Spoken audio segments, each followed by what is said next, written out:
जो आपने देखा है डिवाइस, ये एक बार चार्ज होने के बाद 40 किलोमीटर चलती है, 170 किलो का ये लोड ले सकती है और 25 किलोमीटर की इसकी टॉप स्पीड है। किसी भी साइकिल पे फिट हो जाती है। 20-25 मिनट लगते हैं इसको लगाने में, कोई मॉडिफिकेशन, वेल्डिंग, कटिंग, ग्राइंडिंग नहीं करनी पड़ती और साइकिल जो आपकी इलेक्ट्रिक साइकिल बन जाती है। और ये 2 साल की वारंटी कंपनी से आती है और ये इसमें और oil change, service, spark plug ऐसा कुछ भी बदलना नहीं पड़ता। इसकी रनिंग कॉस्ट 7-8 पैसे पर किलोमीटर है। इसको आप पेडल मार के चार्ज कर सकते हो, एक नॉर्मल फ़ोन लैपटॉप का जैसे चार्जर होता है वो लगा के चार्ज कर सकते हो, या सोलर से भी चार्ज कर सकते हो। तो ऐसे इसके कई फ़ायदे हैं, पर्यावरण के लिए भी अच्छी है, आने जाने के लिए भी सही है। प्रोडक्ट का नाम क्या है इसका? इसका ये ध्रुव विद्युत इसका नाम है, ध्रुव विद्युत। सर, इंडिया में अक्सर गांव के जो लोग होते हैं उसमें जो साइकिल खड़ी थी, जिनको जंग लग चुका था, आपको ये दोबारा से उनको स्टार्ट कर दिया है, तो जो पढ़े लिखे भी नहीं हैं, कम पढ़े लिखे हैं, वो इसको कैसे फिट कर पाएंगे? उसके जो हैंडल वगैरह, रेस वगैरह, उसमें थोड़ा सा बताना। नहीं जी, पढ़े लिखे और उसमें कोई बात ही नहीं है। हमारे यहाँ इतना इसका जो लोगों का चाल चलन है, मशीनरी यूज़ करना, टूल्स यूज़ करना और घर में अपने काम करना, ये तो हमारे गांव देहात में आम होता है। तो इसका भी डिज़ाइन ऐसा ही है कि सिंपल बस आपने नट पेज से इसको कसना होता है और इसमें कोई ऐसा खास टूल, कोई कटिंग या कोई ग्राइंडिंग या ऐसा कोई कॉम्प्लिकेटेड कुछ भी करना ऐसा है ही नहीं। आपने बस जैसे इसको उठा के कसना है एक सिंपल चाबी से, और जब निकालना है निकाल लेना है, और इसमें कोई चेंज नहीं है। तो इसको कोई भी कर सकता है, तो छोटे बच्चे भी कर लेते हैं इसको। मतलब क्या कॉस्ट है सर? तो इसके 2 मॉडल हैं, एक 10,000 का है, एक 14,000 का है। 10,000 वाला 20 किलोमीटर चलता है, 14,000 वाला 40 किलोमीटर चलता है एक चार्ज में। बस ये सिर्फ रेंज का ही डिफरेंस है दोनों। परचेज करने के लिए कैसे संपर्क करें? कितना वेटिंग चल रहा है थोड़ा? हाँ, अभी तो इसकी वेटिंग चल रही है, अगले साल तक ही आप तक आ पाएगा। और हमसे संपर्क करने के लिए अगर आप खाली गूगल पे ध्रुव विद्युत लिख के भी सर्च करेंगे तो वो भी आपको सारी डिटेल मिल जाएगी। तो ये जो हमारी डिवाइस है ये पूरी तरह से सील्ड है, इसमें पानी का, आग का, कीचड़ का, धूप का कोई असर नहीं होता। तो ये कैसे भी मौसम में पूरा काम करती है। मेरा नाम गुरसौरभ सिंह है और मैंने ध्रुव विद्युत की ये डिवाइस बनाई है। क्या बोलना है बताओ, आप ही बता दो। आज जो यहाँ आप गवर्नमेंट कॉलेज में एक एग्जीबिशन लगाई है, इसके लिए आप क्या बच्चों को मोटिवेशन दिया था, क्या रिस्पॉन्स रहा? तो आज मैं यहाँ आया हूँ गवर्नमेंट कॉलेज हिसार में। यहाँ बड़ा अच्छा मेरा स्टूडेंट के साथ इंटरेक्शन रहा और स्टूडेंट्स को भी मैं बता पाया कि क्या डिवाइस है, और स्टूडेंट से भी काफ़ी रिव्यू हमें अच्छे मिले। तो आशा करते हैं कि स्टूडेंट्स जो अब बिज़नेस की तरफ, स्टार्टअप्स की तरफ जो रुझान आ रहा है, और यहाँ का भी इंक्यूबेशन सेंटर है जो उनको पूरा हेल्प कर रहा है ये सब करने में, तो मेरी तो बेस्ट विशेज़ इनके साथ है और मैं अपनी जिस भी तरह से इनकी हेल्प कर पाऊँ, गाइडेंस कर पाऊँ, मैं उसके लिए बिल्कुल अवेलेबल हूँ। तो I wish them all the best. बहुत बड़ी ऊंचाइयों पर सर ने अपने जीवन को पहुंचाया है। उसके साथ ही जो बिल्डिंग वहां पर हमारे अभी 39 स्टार्टअप काम कर रहे हैं, बहुत ही इफेक्टिवली वो अर्निंग कर रहे हैं। ये बड़ी बात, आज बहुत कुछ सीखने को मिलेगा। सबसे पहले हमारे सेंटर हेड श्री धर्मवीर जी, वो आपको थोड़ा इंट्रोडक्शन देंगे और इसके बाद जस्ट ये कार्यक्रम शुरू हो जाएगा। आप सभी पेन कॉपी निकाल के रखें, कोई बात नोट करनी तो नोट कर ले। और आज कुछ सीखना है जीवन के बारे में, वो कहते हैं सीखना ही जीवन है। तो आज बहुत कुछ सीखने को मिलेगा आपको, और सीखने का काम हमने करना है, हम सबने, टीचर्स ने भी और विद्यार्थियों ने। श्री धर्मवीर जी इंट्रोड्यूस करवा रहे हैं। मैं डॉक्टर रमेश आर्य, तो अभी प्रिंसिपल पद पर प्रमोट हुआ हूँ और ये स्टार्टअप इंक्यूबेटर सेंटर का मैं इंचार्ज भी। अब धर्मवीर जी ने ये प्रोग्राम आयोजित किया और हमने सारा प्लान किया। बच्चों में उत्साह देखते ही बढ़ता है। प्रत्येक बच्चे के पास एक नया आइडिया होता है, चाहे कोई भी बच्चा है उसके पास एक आइडिया है। तो हरियाणा सरकार की योजना, स्टार्टअप योजना, एक महत्वाकांक्षी योजना है। इस योजना के माध्यम से बच्चा अपने सपने साकार कर सकता है, सपनों को सच कर सकता है, सच होते हुए देख सकता है। पढ़ाई के साथ साथ कमाई भी वो कर सकता है, अपने पूरे परिवार को इस बिजनेस में अपना इन्वॉल्व कर सकता है। तो बहुत ही अच्छी यहाँ पर सुविधाएं मिलती हैं। रजिस्ट्रेशन उनका ये रजिस्ट्रेशन यहाँ पर फ्री में करवाया जाता है। यहाँ पर जो है कंप्यूटर की फैसिलिटी है, एसी, एयर कंडीशंस यहाँ पर जगह प्रदान की जाती है। और फिर क्या कि इंटरनेशनल लेवल पर उनका प्रोडक्ट है, वो चाहे अमेजोन के माध्यम से, फ्लिपकार्ट के माध्यम से आगे उसको एडवर्टाइजमेंट किया जाता है, उसको प्रमोट करते हैं और बच्चे को टाइम टू टाइम कंसल्टेशन जैसी भी आवश्यकता है वो देते रहते हैं। फाइनेंशियल हेल्प भी करने का प्रयास करते हैं, उसमें फाइल तैयार करके बैंक से फाइनेंशियल हेल्प जो है वो करवाते हैं। तो इससे बेटर कुछ हो नहीं सकता। तो हमारे मुख्यमंत्री, यशस्वी मुख्यमंत्री हरियाणा के श्री मनोहर लाल जी खट्टर के सपनों की ये योजना है। उन्होंने इस योजना के ऊपर पूरा ध्यान दिया है और ये योजना काफ़ी सफल रही है। यहाँ पर मैं देखता हूँ कि 39 स्टार्टअप पहले काम कर रहे हैं और भी बच्चे यहाँ पर संपर्क में हैं और ई कर्मा योजना भी ये चला रहे हैं यहाँ। और टोटल मैं संख्या समझता हूँ 1900 के आसपास बच्चे लाभान्वित हो चुके हैं सर। इसमें ट्रेनिंग फ्री ऑफ कॉस्ट यहाँ करवाई जाती है, 4 से 6 महीने की ट्रेनिंग 40 से 50 हज़ार रुपये में बच्चा मार्केट से करता है, जबकि यहाँ पे फ्री ऑफ कॉस्ट है और पूरी फैसिलिटीज़ है। बच्चे को किसी प्रकार की कोई प्रॉब्लम यहाँ पर नहीं आती। मैं तो बच्चों को बधाई देता हूँ कि हमारे समय में जैसे गुरसौरभ जी बता रहे हैं और उनके फादर साहब यहाँ पर हमारे साथ बैठे हैं, तो यही बात ये कह रहे थे कि अगर हमारे समय में ये इस तरह की सुविधाएं होती तो आज हम जो है पता नहीं कहाँ पर पहुँच जाते, पता नहीं कितना इन्वेंशन करते, कितना जो है काम करते। तो देखिए, मैन्युफैक्चरिंग एक ऐसा क्षेत्र है जिसके माध्यम से हम बहुत कुछ कर सकते हैं। तो मैं ज़्यादा नहीं बोलते हुए सभी को बधाई देना चाहूँगा। आज बहुत बड़ा प्रोग्राम हुआ और बच्चे लाभान्वित हुए, उनका बड़ा फायदा बच्चों को मिला। तो दोनों डायरेक्टर्स जो है इनका कंपनी के आए हैं, ये बड़ी बात है हमारे लिए। और पूरा स्टाफ, मैं हमेशा कहता हूँ कि वो बड़ा स्किल्ड है। यहाँ का जो स्टाफ है अपना बहुत ही हाईली क्वालिफाइड स्टाफ है, हाईली स्किल्ड है, बड़ा कोऑपरेटिव है, हेल्पफुल है, बच्चे के लिए मोटिवेट करता है। और बच्चे की कोई भी प्रॉब्लम है, चाहे वो उसकी पर्सनल प्रॉब्लम भी हो, इवन उसको भी हम सुनते और समझते हैं और उसको हम जो है स्टार्टअप के साथ जोड़ते हैं, ई कर्मा के साथ जोड़ते हैं। ये मैं सभी स्टाफ मेंबर्स को भी बधाई देना चाहूँगा कि बहुत ही ज़्यादा एफिशिएंट स्टाफ यहाँ पर धर्मवीर जी ने रखा है। तो मैं धन्यवाद करना चाहूँगा, साथ में सभी को बधाई देना चाहूँगा। Thank you very much. Good morning to all of you.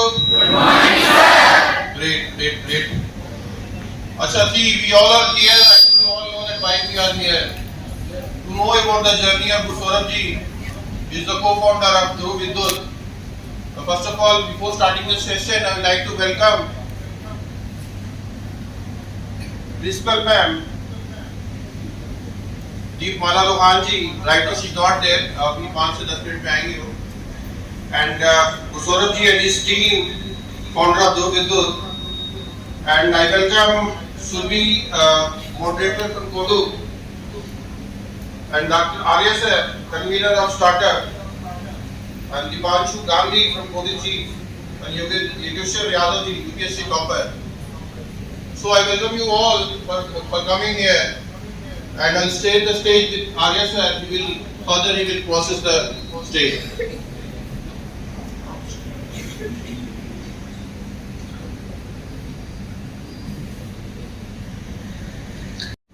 गुरसौरभ Singh ji, हमारे आज के विशिष्ट अतिथि श्री योगेश्वर यादव जी। योगेश्वर यादव जी सब रीजनल एम्प्लॉयमेंट ऑफिसर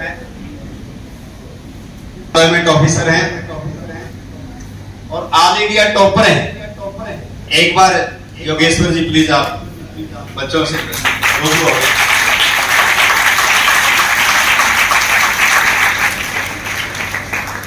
मेरे बाद में इनसे रिक्वेस्ट करूंगा 2 मिनट के लिए आपसे रूबरू होंगे। हमारे धर्मवीर जी हेड हैं स्टार्टअप इंक्यूबेटर सेंटर के और इनकी टीम हाईली क्वालिफाइड है, हाईली स्किल्ड है, हाईली कोऑपरेटिव है, मोटिवेटिंग। आप स्टार्टअप इंक्यूबेटर सेंटर में विजिट करते हैं तो आपको इनकी खूबियों के बारे में पता चल जाएगा। एक महत्वाकांक्षी योजना, इस योजना के तहत विद्यार्थी पढ़ाई के साथ साथ अपनी कमाई कर सकता है, अपना व्यवसाय कर सकता है, बशर्ते कि उसके पास एक बिजनेस आइडिया हो, एक यूनिक बिजनेस आइडिया हो। वो अपना यूनिक बिजनेस आइडिया, नया बिजनेस आइडिया है, कोई बिल्कुल नया है, वो अपना आइडिया लेकर के स्टार्टअप इंक्यूबेटर सेंटर में जाता है। वहां पर धर्मवीर जी और उनकी टीम वहां पर उनको मिलती है। उसको आइडिया जो भी है उसके बारे में डिस्कस किया जाता है, उसको संवारा जाता है, उभारा जाता है, निखारा जाता है, उसकी फिजिबिलिटी चेक करते हैं और विद्यार्थी को बड़ा कोऑपरेट करते हैं, मोटिवेट करते हैं। अगर विद्यार्थी चाहता है कि वास्तव में ये आइडिया काम करेगा तो उसके नाम से फर्म एक अलग से रजिस्टर करवाई जाती है, जिसका सारा खर्चा हरियाणा गवर्नमेंट उठाती है। आपको स्टार्टअप इंक्यूबेटर सेंटर में बैठने की जगह मिलती है, पूरा एयर कंडीशन बहुत नए हैं और पूरा एक पॉजिटिव एनवायरनमेंट आप देखेंगे स्टार्टअप सेंटर के अंदर जाकर के, आपको अच्छा लगेगा। आप एक बार बैठ गए तो उठने का मन नहीं करेगा। तो सारी फैसिलिटीज के साथ हमने उसको डेवलप किया है। तो आपका जो आइडिया है उस आइडिया के ध्यान में रखते हुए आपकी फर्म का रजिस्ट्रेशन हो जाता है। फिर आगे एडवर्टाइजमेंट फ्लिपकार्ट के ऊपर, इंटरनेशनल लेवल पर आपकी एडवर्टाइजमेंट होती है, आपके प्रोडक्ट को जो है प्रमोट किया जाता है। अब जो 39 स्टार्टअप हमारे चल रहे हैं, अच्छा परफॉर्मेंस वो जो है दे रहे हैं। इसके साथ साथ क्या है कि फाइनेंस की प्रॉब्लम आती है, तो फाइनेंस के लिए फाइल तैयार करके बैंक के माध्यम से आपको फाइनेंस भी दिलवाया जाता है, तो उसमें भी सहायता आपकी की जाती है। फिर बात आती है कंसल्टेशन की, तो समय समय पर कंसल्टेशन के लिए बहुत ही बड़े बड़े एक्सपर्ट यहाँ पर रखे गए हैं। सौरभ सिंह जी जैसे आज हमारे बीच में हैं, मेंटरिंग सेशन ये रखा गया है, बहुत ही अच्छी बातें आपसे डिस्कस करेंगे, आपको मोटिवेट करेंगे और कुछ नया आज आपको दे करके जाएंगे। तो 2-3 साल तक उसकी कंसल्टेशन फ्री करते हैं। इंटरनेशनल लेवल के हमारे मेंटर होते हैं। कुछ भी प्रॉब्लम आपकी आती है बिजनेस के दौरान, वो सारी प्रॉब्लम्स आपकी जो है दूर की जाती है। तो देखिए, कुछ भी आइडिया आपके दिमाग में आता है तो उसमें 4 बातें आपने जरूर देखनी होती। वो 4 बातें क्या हैं? नाम योगेश्वर कुमार यादव है। मैं यहाँ उप प्रादेशिक रोजगार अधिकारी हूँ हिसार हरियाणा में। और आज जो गवर्नमेंट पीजी महाविद्यालय हिसार में जो प्रोग्राम आयोजित किया है, मैं कह रहा हूँ बच्चों के लिए ऐसे प्रोग्राम जरूर आयोजित करते रहना चाहिए। और जो हस्तियत आज बुलाई है गवर्नमेंट कॉलेज ने, श्री गुरु सौरभ जी जो बुलाए हैं, उन्होंने स्टार्टअप के रूप में बच्चों को बहुत अच्छी चीज़ें बताई है। और हम खुद भी इस चीज़ के लिए उत्साहित थे कि हम जाएं इस प्रोग्राम को देखने के लिए, कि आज का टाइम ही स्किल का है। जिसके पास स्किल है वो बहुत ऊपर जा सकता है। और बहुत खुशी हुई कि सर ने बहुत बढ़िया तरीके से बच्चों को जो है इस चीज़ के बारे में अवगत कराया। बच्चों ने भी काफ़ी सवाल से पूछे स्टार्टअप के बारे में। सर ने उनका अच्छे से बहुत अच्छा रिप्लाई किया। मतलब जो प्रोग्राम आज जिस उद्देश्य से आयोजित किया गया था वो उद्देश्य संपूर्ण रूप से पूरा हुआ और हमें बहुत खुशी हुई। और बहुत ज़्यादा खुशी हुई कि गुरु सौरभ जी के साथ उनके पिताजी भी आए, उनसे मिलने का हमें मौका मिला। और सर ने बताया कि सर भी इस गवर्नमेंट पीजी कॉलेज से पढ़े हुए हैं, तो बहुत अच्छा अनुभव उन्होंने अपना साझा किया। और बहुत अच्छी खुशी होती है जब माँ बाप को बहुत बढ़िया खुशी होती है जब उनका बच्चा कामयाब होता है। तो ये वास्तविक में उस पल को महसूस कर रहे हैं और मैं बधाई देता हूँ कि आपके बच्चे बहुत ऊपर जाएंगे सर। दिख रहा है, और जो कहते हैं ना कि कूद के पाँव पालने में दिख जाते हैं, तो वो चीज़ें जो है गुरु बख्श जी ने जो है, गुरु सौरभ जी ने जो है उसको करके दिखाया है। और निश्चित रूप से जो है आप बहुत ऊपर जाएंगे। हमारी आपके सामने शुभकामनाएं। हेलो सर, मेरा नाम सिमरनजीत सिंह गिल है। मैं ध्रुव विद्युत का को फाउंडर हूँ। और जैसा कि आप जानते हैं, आज हम पीजी कॉलेज में आए हुए हैं अपना स्टार्टअप इंक्यूबेशन में आप लोगों के साथ अपना एक्सपीरियंस शेयर करने के लिए। कैसी हमारी जर्नी रही, क्या क्या हमने चैलेंजेस फेस करे, और उनसे आप लोग और जो स्टूडेंट्स हैं वो इंस्पायर हो पाएँ। एंड आज जो स्टूडेंट के साथ इंटरेक्शन था काफ़ी अच्छा था हमारा। स्टूडेंट ने काफ़ी सारे क्वेश्चंस पूछे जिनको आई गेस हम उनको अच्छी तरह उनको एक्सप्लेन कर पाए। ओके, नमस्कार, मेरा नाम ऋतुराज सिंह है और मैं को फाउंडर हूँ ध्रुव विद्युत का। और बेसिकली मेरा डिपार्टमेंट है कि जीपीएस सॉफ्टवेयर आईटी के बारे में। और हमारा जो पूरा मकसद था, हम एक ऐसी डिवाइस बनाना चाहते थे जिससे कि लोगों को जो लास्ट माइल मोबिलिटी की इशू है, जहाँ पर अगर गाड़ी नहीं है, कुछ भी नहीं है, वो कैसे जाते हैं, हम वो प्रॉब्लम सॉल्व करना चाहते थे। इस वजह से ध्रुव विद्युत इलेक्ट्रिक कन्वर्जन किट का इन्वेंशन हुआ था। कैसा लगा आपको, क्या रहा प्रोग्राम? एक्चुअली ये एक इनिशिएटिव है डिपार्टमेंट ऑफ हायर एजुकेशन का, और इसको हमारे सीएम साहब ने साइन किया है इसको। तो हमारी कोशिश ये है ज़्यादा से ज़्यादा बच्चे यहाँ पे स्टार्टअप के लिए आए। जैसे कई लोग होते हैं कि लोगों को हुनर तो होता है बट कैसे स्टार्ट करना है बिजनेस इसकी नॉलेज नहीं होती है, तो उनको हम गाइड करते हैं कैसे उनको स्टार्ट करना है और कैसे, जैसे कई लोग लोन की, अभी जैसे एक लड़की बता रही थी वहाँ की लोन की प्रॉब्लम है कैसे मिलता है। तो हम बहुत सारे लोन हैं, मुद्रा लोन है, PMEGP लोन है, कई सारे लोन हैं जो प्रोसेस है वो हम कंप्लीट डिटेल देते हैं कि कैसे लोन को आप एग्जीक्यूट करना है, तो आपको लोन आपको अवेलेबल होगा। तो ऐसे हमने ऑलमोस्ट टोटल हमारे पास 5 सेंटर हैं स्टार्टअप इंक्यूबेटर के, और ऑलमोस्ट 300 बच्चे अभी तक एनरोल हो चुके हैं और काफ़ी बच्चे सक्सेस भी हैं और अच्छा बिजनेस भी कर रहे हैं। और आज मकसद यही था कि गुरुसौरभ जी एक इंस्पिरेशन है हमारे लिए कि बच्चे इनसे कुछ सीखें और मोटिवेट हो और बच्चे ज्वाइन करें और जो जो कर सकते हैं करें। उसके अलावा भी हम ट्रेनिंग का भी काम करते हैं, तो ट्रेनिंग भी फ्री ऑफ कॉस्ट ही है इसके लिए। तो ये सब हमारी एक इनिशिएटिव था कि हम लोगों को अवेयरनेस दें बच्चों के लिए, यही मेरा इनिशिएटिव। वीर सिंह मैं सेंटर हेड हूँ यहाँ का ओवरऑल, और 5 सेंटर हैं हमारे, जैसे गुड़गांव में है, फरीदाबाद में है, करनाल में है, पंचकुला में है और एक हिसाब में। मेरा नाम सुरभि है, बेसिकली मैं टेक्निकल लीड हूँ धुरीना में। एंड आज वाला जो इवेंट था काफ़ी अच्छा रहा, काफ़ी बच्चों को मोटिवेशन भी मिला, उन्हें सीखने को मिला कि हमें एक स्टार्टअप्स में कैसे काम करना है, उनको उस बारे में क्या क्या चैलेंजेस फेस करते हैं हम लोग और उसको कैसे ओवरकम करना है। किसी भी कोई भी चैलेंज अगर हमारे सामने आता है स्टार्टअप्स को लेके, बहुत सारे बच्चों के काफ़ी सारे अच्छे अच्छे आइडियाज़ भी थे, उन्होंने अपने आइडियाज़ शेयर किए और अपनी प्रॉब्लम्स को शेयर किया। तो उन्हें हमने गाइड किया कि कैसे उन्हें, गुरुसौरभ जी ने उन्हें गाइड किया कि कैसे उन्हें वो ओवरकम कर सकते हैं और उसके बारे में डील कर सकते हैं उन चीज़ों से। जैसे आज गुरुसौरभ जी को लेके आए आप, इसी तरह बच्चों को मोटिवेट करने के लिए भविष्य में और भी कोई प्लानिंग और भी किसी को लेने का है? हाँ जी सर, हम टेक्नोलॉजी को लेके भी काफ़ी अच्छे अच्छे प्लान्स प्रोग्राम्स लॉन्च करते हैं टेक्नोलॉजी से रिलेटेड। हमने अभी भी करंटली कुछ प्रोग्राम्स लॉन्च किए हुए हैं फुल स्टैक डेवलपर के लिए और चीज़ों के लिए, सो दैट बच्चे टेक्नोलॉजी के बारे में उन्हें पता चले और उसके बारे में इंस्पायर हो और उसके लिए वर्क कर सकें। है जो बिजनेस आप करेंगे वो आपकी रुचि के अनुसार हो, वो आपकी रुचि के अनुसार हो, पूरी जिंदगी आपने उसमें काम करना है। अगर आपकी रुचि के अनुसार होगा तो आप थकेंगे नहीं उसमें, पूरी जिंदगी उसको एंजॉय करें। फिर उस कार्य में आपका स्पेशलाइजेशन हो, एक्सपर्ट आप उसके हो जाए, ये भी एक जो है उसमें जरूरी तत्व है। फिर आप देखते हैं कि वो जो आपका बिजनेस आइडिया है, वो जो प्रोडक्ट आप बनाएंगे उस प्रोडक्ट की संसार को जरूरत हो, ये भी हमने देखना है। संसार को जरूरत है तो बिजनेस आपका सफल रहेगा। और जो फोर्थ इसमें पॉइंट है वो ये है कि आपके बिजनेस से आपके कुछ पैसे बनते हैं। अगर पैसे नहीं बनेंगे तो जीविका कैसे चलाएंगे आप?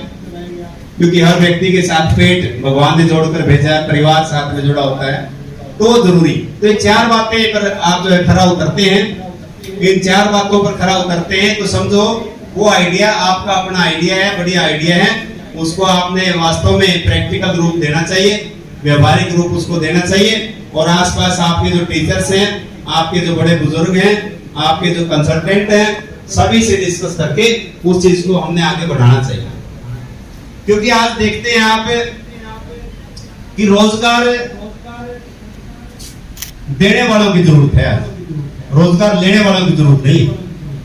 तो रोजगार देने वाला बनिए, रोजगार लेने वाला नहीं बनना। आपने खुद भी काबिल होना है और अपने मित्र दोस्तों को, उनको भी आगे बढ़ाना है, उनको भी काबिल करना है, उनको भी सहयोग करना है, उनको नॉलेज देना।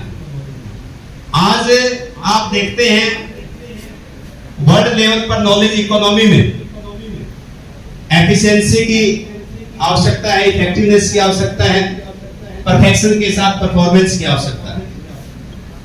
तो जो एफिशिएंटली इफेक्टिवली काम करता है वही सरवाइव करता है। ये आप समझते हैं, कंपटीशन का जमाना है, बिजनेस में भी कंपटीशन है। तो आप नया आइडिया लेकर आएंगे जिसमें मान लीजिए कि कॉस्ट इफेक्टिवनेस वो है, पहले कोई प्रोडक्ट 100 रुपए का बनता है, आप वो 50 रुपए का बना देते हैं, आप वो 5 रुपए का बना देते हैं। 100 रुपए का प्रोडक्ट है, उसकी जगह 5 रुपए वाला आपका प्रोडक्ट काम करेगा। तो इस तरह से यानी कि मैन्युफैक्चरिंग सेक्टर एक ऐसा सेक्टर है जो किसी भी कंट्री को, किसी भी परिवार को, किसी भी व्यक्ति को वो बहुत अधिक ऊंचाई प्रदान कर सकता है। और आपके सामने एग्जांपल है चाहे अंबानी का लगाइए, अडानी का लगाइए, किसी का भी लगाइए, वो बिजनेस के माध्यम से ऊपर गए, सर्विस करके नहीं गई। सर्विस तो मान लीजिए 20,000 40,000 मिलती, उतनी ही मिलेगी। लेकिन बिजनेस क्या है, स्टार्टिंग में 20,000 रुपए कमाए आपने, फिर 30 कमाओगे, 50 कमाओगे, 1 लाख कमाओगे, क्या आपका 10 करोड़ डेली के कमाने लग जाओ, विश्वास नहीं होगा आपको, वो अलग बात है। इतना ही कमाते हैं, इससे भी ज्यादा कमाते हैं। तो देखिए, आप अपने आप को अंडर एस्टिमेट मत करिए, मैं ये कहना चाहता हूँ, और कुछ नहीं कहना चाहता। अंडर एस्टिमेट मत करिए आप अपने आप को, क्योंकि संकल्प आप लेते हैं, संकल्प एक ही काफी है आपकी जिंदगी को संभालने के लिए, निखारने के लिए, आगे बढ़ाने के लिए, जीवन को उज्जवल बनाने के लिए। वैसे तो बहाने बहुत हैं टाल मटोल करने के लिए, है ना।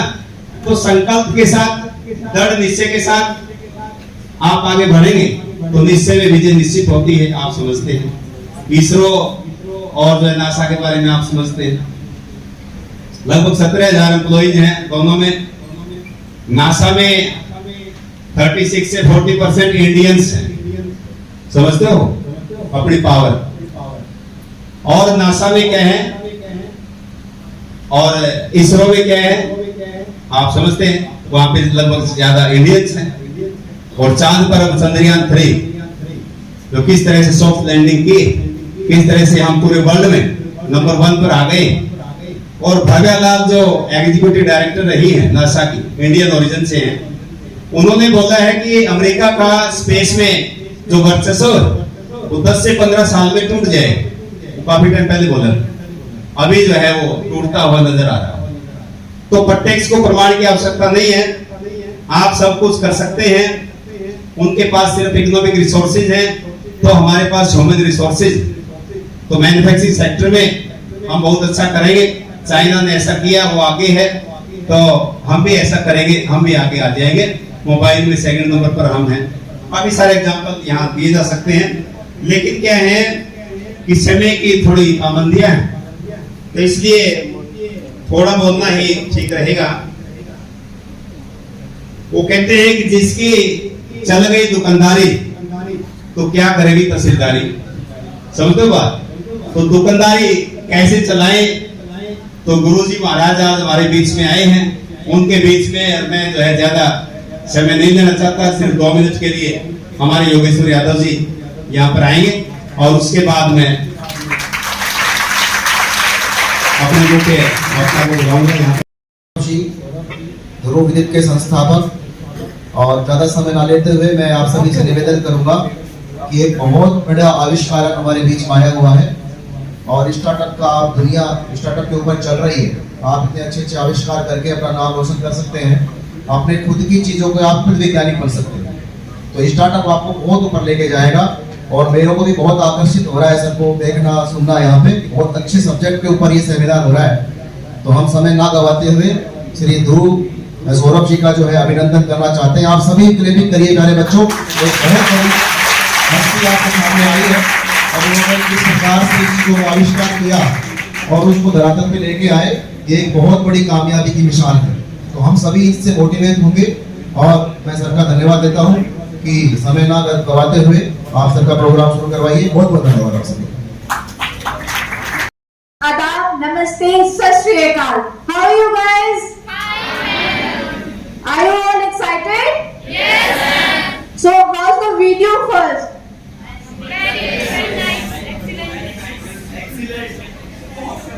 Okay.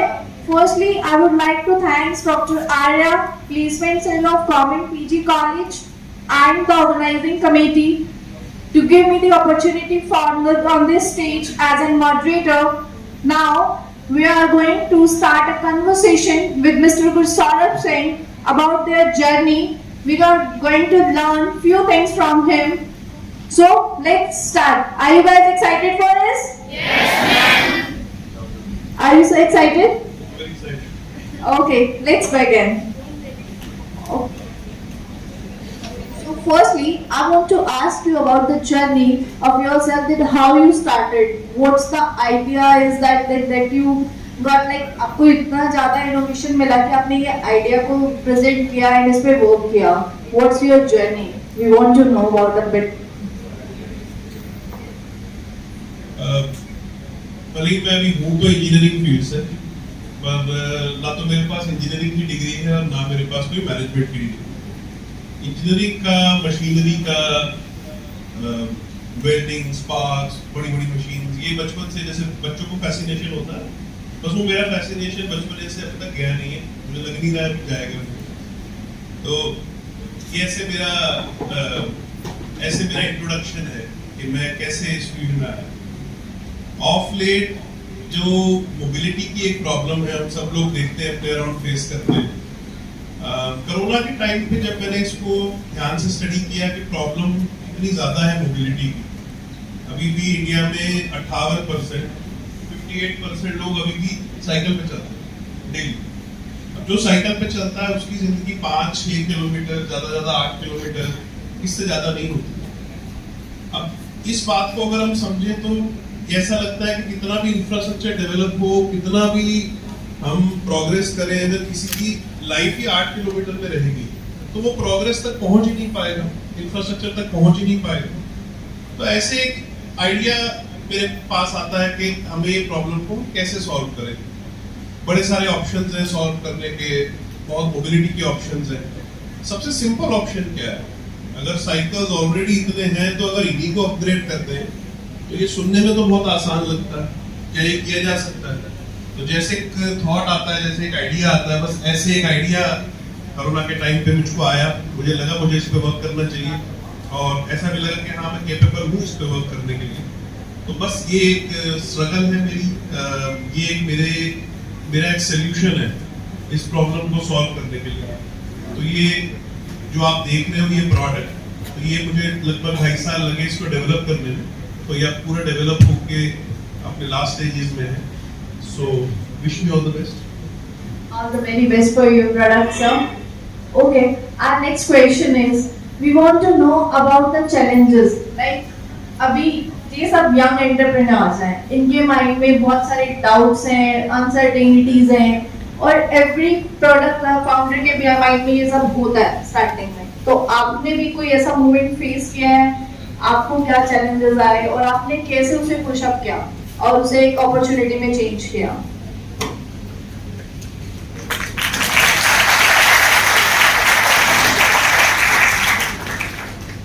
देखिए, डाउट्स तो आप जब से नर्सरी में होते हो और तब से लेके जब तक आपका जीवन रहता है तब तक डाउट्स तो साथ में रहते हैं। इनफैक्ट अगर डाउट्स आपके रह रहे हैं तो बहुत अच्छी बात है, इसका मतलब आपका दिमाग अच्छे से चलता है। अगर डाउट्स नहीं हो रहे तो शायद वो प्रॉब्लम है। अब क्वेश्चन यहाँ ये है कि डाउट्स के साथ हम डील कैसे करते हैं।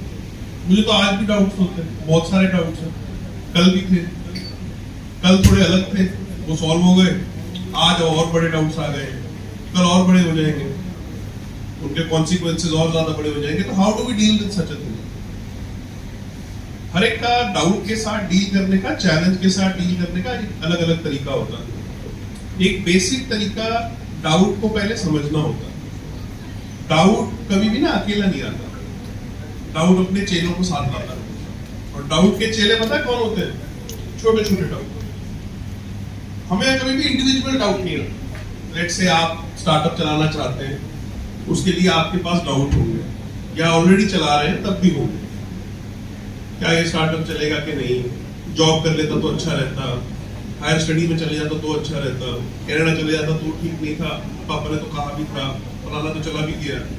ये एक लिस्ट बनती जाती है हमारे दिमाग में, और जब वो लिस्ट हम पूरी को सोचते हैं तो बहुत ओवरवेलमिंग लगता है। एट अ मोमेंट कोई भी इंसान हो, ज्यादा से ज्यादा 2 या 3 डाउट्स पे ही हम फोकस कर सकते हैं। द मोमेंट 3 से ज्यादा डाउट आने लग जाए, हमें लगता है कि बहुत ज्यादा ओवरवेलमिंग है। इसको खत्म करने का एक ही तरीका है, इसको लिखें। जो भी आपका डाउट है, किसी भी डायरेक्शन में हो सकता है। हाँ, मेरा स्टार्टअप चलेगा कि नहीं चलेगा, that is not even a question, that is not even a doubt. नहीं चला तो क्या रीजन है, व्हाई डू यू थिंक कि नहीं चलेगा? Can you be specific?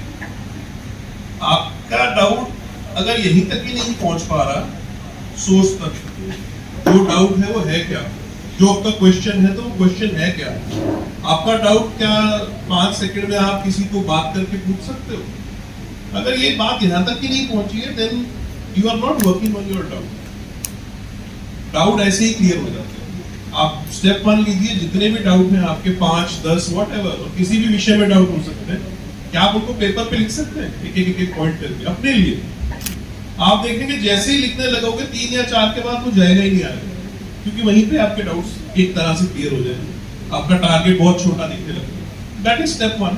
उसके आगे फिर धीरे धीरे करके डाउट पे जब हम वर्क करते हैं, उसके सोल्यूशन ढूंढते हैं, तो उसके सोल्यूशन भी मिल जाते हैं। बट हम सोचे कोई ऐसा सोल्यूशन मिलेगा डाउट सिरे से ही खत्म हो जाएगा, ऐसा कभी नहीं होता और ना ही कभी होगा। डाउट के साथ कैसे चलना है, चैलेंज के साथ कैसे एग्जिस्ट करना है। आप इंडस्ट्रीज की बात करें या जितने भी सो कॉल्ड सक्सेसफुल लोग हैं, एलॉन मस्क को तो आई गेस सारे लोग जानते हैं, एग्जिस्ट करते हैं तो ही champion. That's my Great, sir. Great answer. And our next question is, sir, they are young entrepreneurs, we can say, and they have like big dreams. Everyone have a big dreams, and they want to change them into reality. And they just want to some suggestions from you, and what are the visionary actions they can take. जो vision है उनका, उसको कैसे convert करें, उसको reality में कैसे convert किया जाए, उसके लिए उन्हें क्या एक्शनेबल स्टेप्स लेने चाहिए? They want to know about it. देखिए, स्टार्टअप एक नया वर्ड आया, 10-12 साल या 15 साल पुरानी अगर हम MBA की या बिजनेस स्टडीज की बुक लेंगे तो उसमें स्टार्टअप वर्ड नहीं मिलता है, यूनिकॉर्न नहीं मिलता है, बहुत सारे ऐसे कंटेम्परेरी वर्ड नहीं मिलते। अब क्वेश्चन ये आता है कि स्टार्टअप एक चीज है, MSME एक चीज है, बिजनेस चलाना एक चीज है, उसको मैं देसी लैंग्वेज में बोलूं कि मैंने तो अपना काम खोला है, वो एक चीज है। अब ये अलग अलग है कि सेम है? What do you think? Exactly same है, सिर्फ लैंग्वेज का डिफरेंस है और कुछ नहीं। बिजनेस अभी भी ऐसे ही चल रहा है जैसे 50 साल पहले चलता था, और अगले 50 साल तक भी ऐसे ही चलेगा। ये वर्ड्स आते रहेंगे जाते रहेंगे, अभी कुछ नया ट्रेंड आ जाएगा, फिर कुछ और, फिर कुछ और। बिजनेस के फंडामेंटल अभी भी सेम है। आपके पास कोई आइडिया होगा और हर एक को ऐसा लगता है मेरा आइडिया काफी अच्छा है। पहली बात, कई जगह मैं देखता हूँ, मैं जब स्टूडेंट से इंटरेक्ट करता हूँ, एक कहीं ना कहीं एक नोशन ऐसा है कि हमारा आइडिया होगा और वो आइडिया मैं किसी को दे दूंगा और वो आइडिया फिर वो कंपनी चला लेगी और मुझे मेरे रिटर्न्स मिल जाएंगे, मेरी स्टोरी यहीं तक। So I am very sorry to say कि ऐसा नहीं होता, ये बिल्कुल नहीं होता। आज के टाइम में आपका आइडिया यदि आप नहीं चला रहे तो किसी के पास टाइम नहीं है वो आइडिया चलाने का, भले ही वो कितना अच्छा आइडिया। ये प्लीज इसको अच्छे से आप अपने दिमाग में फिट कीजिए। आप एक आइडिया मैं 2 महीने वर्क करके किसी को दे दूं या 6 महीने वर्क करके किसी को दे दूं, नोबडी केयर्स। आइडियाज मेरे पास हजारों है, आइडियाज तो मैं कहीं भी चले जाऊं या कोई भी कहीं चले जाए, हजारों अच्छे आइडियाज होते हैं। बात यहाँ ये है कि किसके पास वो टैलेंट है उसे आइडिया को आगे लेके जाने। पैसा भी मैं देने को रेडी हूँ, मैं रिस्क भी लगाने को रेडी हूँ, मैं इन्वेस्टमेंट के लिए भी रेडी हूँ, but do you have what it takes? 1 साल 2 साल व्हाटएवर आपका टारगेट है, आप चलाएं, मैं आपके सपोर्ट में रहता हूँ। ये आप प्लीज अच्छे से सिंक करिए। That is one. अब सेकंड आता है आइडिया की वैल्यू कैसे हम डिसाइड करते हैं कि किसका आइडिया अच्छा है या किस आइडिया में बिजनेस की वैल्यू है। एक हॉबी और एक आइडिया में बिजनेस के लिए सिर्फ ये डिफरेंस होता है कि hobby is never supposed to give you money. मैं अगर फिल्में देखता हूँ, बड़ा शौक है मुझे फिल्में देखने का, तो मैं ये नहीं एक्सपेक्ट करता कि मैं अगर अजय देवगन की फिल्म देख रहा हूँ तो अजय देवगन मुझे पैसे दे। तो मेरा शौक है और वो पैसे से परे होता है। जैसे बिजनेस की बात हो, अगर आपका आइडिया पैसे जनरेट नहीं कर सकता, वो फिर बिजनेस का आइडिया नहीं है, वो किसी और चीज का आइडिया है। वो फुलफिलमेंट का है, सोशल वर्क का हो सकता है, हॉबी हो सकती है, और कुछ भी हो सकता है बिजनेस में। सो प्राइमरी बिजनेस के लिए revenue is must. And please understand, I am saying revenue, I am not saying profit. Revenue आप जनरेट करो, प्रॉफिट लॉस एक सेकंड चैप्टर है। फर्स्ट चैप्टर में are you even generating revenue. अब revenue generation कैसे होता है, एक आइडिया हम कैसे वैल्यू करते हैं? आपका कोई भी आइडिया है, उसको आप 3 प्रमाण है उन पे आप देते हैं। आप पहला, आपका जो आइडिया है वो भले ही एक प्रोडक्ट हो सकता है, एक सर्विस हो सकती है, एक सॉफ्टवेयर हो सकता है, कुछ भी हो सकता है। वो क्या प्रॉब्लम सॉल्व कर रहा है? कुछ तो प्रॉब्लम सॉल्व कर रहा होगा। मतलब अगर मेरा एक लूडो रम्मी का भी एक स्टार्टअप है, ऐप है, तो मैं कोई एंटरटेनमेंट की प्रॉब्लम सॉल्व कर रहा हूँ। लेंस कार्ट है तो वो चश्मे की प्रॉब्लम सॉल्व कर रहा है। जोमेटो है तो फूड डिलीवरी की कर रहा है। तो कुछ तो प्रॉब्लम आप सॉल्व कर रहे होंगे, पहले तो उस पर क्लियर हो कि वो क्या है। 5 सेकंड में आप मुझको समझा सकते हो, जैसे मैंने अभी लेंस कार्ट का एक लाइन में बताया है जोमेटो का या किसी का भी। नंबर 2, अब ऐसा तो हो नहीं सकता कि आप जिस आइडिया में वर्क कर रहे हो इतना यूनिक है कि आज तक उस पर किसी ने वर्क ही नहीं किया है। That's impossible. तो आपका आइडिया उस आइडिया से अलग कैसे है, इसके बहुत क्लियर आंसर्स आपके पास होने चाहिए। मुझे लगता है अच्छा है, is not an answer, very clear answer. फिर पॉइंट नंबर 3 कि आपकी जो, जिसको हम पूरी मार्केट कहते हैं, जैसे टोटल एड्रेसेबल मार्केट, आपको लेट्स से मेरा अगर मैं टूथब्रश बनाता हूँ तो मेरी मार्केट वो होगी जितने लोग टूथब्रश यूज करते हैं, पोटेंशियली इतनी बड़ी मार्केट है। आपकी कितनी बड़ी मार्केट है आपके आइडिया की, और आपके हिसाब से फर्स्ट स्टेप में आप इस पे कैसे टैकल करेंगे, क्या गो टू मार्केट स्ट्रेटजी क्या है, कैसे बेचना चाहते हो, ऑनलाइन बेचना चाहते हो, घर घर जाके बेचना चाहते हो, 50 तरीके हैं चीजों को बेचने के यूज करते हैं। ये 3 पॉइंट पे अभी एक स्टार्टअप अगर एक आइडिएशन स्टेज में है, अभी आप आइडिया है, आप आइडिया पे वर्क कर रहे हैं, जस्ट स्टार्ट कर रहे हैं, आपको और कहीं फोकस करने की जरूरत नहीं है, सिर्फ इन 3 चीजों पे फोकस करने की जरूरत है। So that's what I will say. अगर स्टार्टअप में कुछ भी करना चाह रहे हो, बिजनेस आइडिया है, सर्विस का आइडिया है, इवन आप सेल्फ एम्प्लॉयड भी हो, जो भी आप काम कर रहे हो, इन 3 बातों का आपका क्या जवाब है, that needs to be very clear verbally as well as on paper. और ये सिर्फ एक पैराग्राफ का आंसर होना चाहिए। So, अगर आप अच्छा कोई भी स्टार्टअप देखेंगे, इन 3 बातों के उनके बहुत ही क्लियर जवाब होते हैं। दुनिया के बाकी के सारे क्वेश्चन इन 3 क्वेश्चंस में से निकलते हैं। So that should be your primary focus.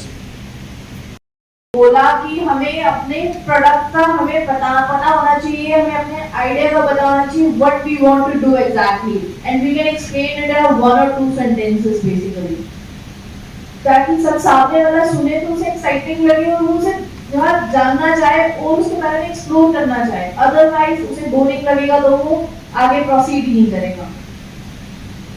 And next question is about collaboration and team work. Sir, कोई भी चीज बिना टीम वर्क के, बिना कोलैबोरेशन के नहीं काम कर सकती। टीम बहुत जरूरी है हर चीज के लिए। तो आपको ऐसा कौन सा कोलैबोरेशन है ऐसा जिसने आपको इसमें कंट्रीब्यूट किया और जिसकी वजह से हम आगे प्रोसीड कर पाए, इस लेवल तक पहुंच पाए?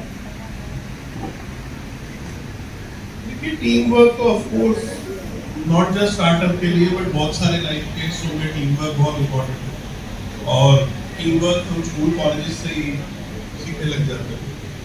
अब टीम वर्क में डेलीगेशन हम ये बोलते हैं कि हम अपना एक रोल समझते हैं कि हम कहाँ वैल्यू ऐड करते हैं।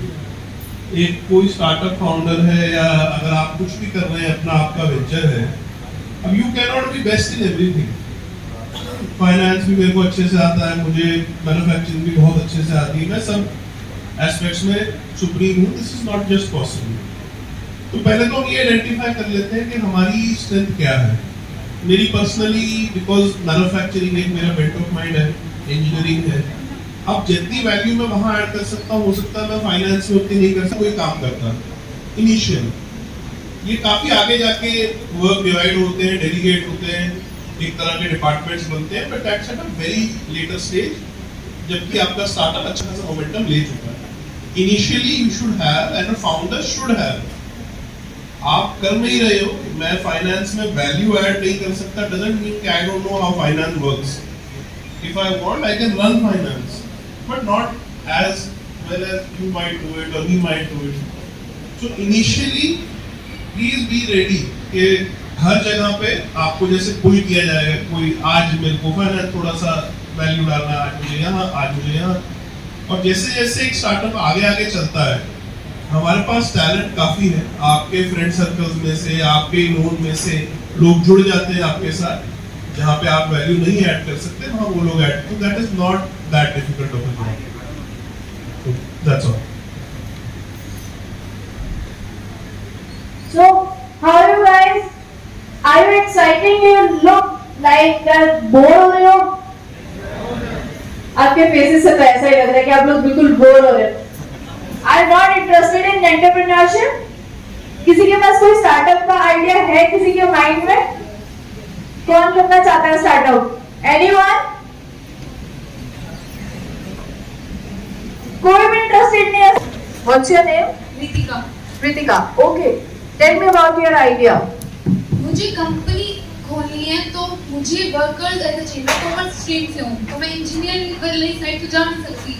मुझे कंपनी खोलनी है कि रोबो आजकल देखने जाए कि आगे एलियन टाइप चलेगा कि आजकल लोग है ना मोबाइल वगैरह में ज़्यादा देख रहे हैं, उनकी आईसाइट वीक हो रही है, तो मैं आईज के लिए कुछ ऐसा स्पेस बनाऊँ कि उनका मतलब कि उनके जैसे कि एक तो मोबाइल कम से की आइज बच जाए, तो मैं अपने अंडर ऐसे लेबल वगैरह रखना चाहती हूँ, वर्कर्स रखना चाहती हूँ जो ये इंटरप्रेन्योरशिप में स्टार्टअप में मेरी हेल्प करें। मेरे पास फाइनेंस है बट मुझे वो वर्कर्स चाहिए, मतलब मुझे उनमें से ढूंढना पड़ेगा इनोवेटिव आइडिया किसका है।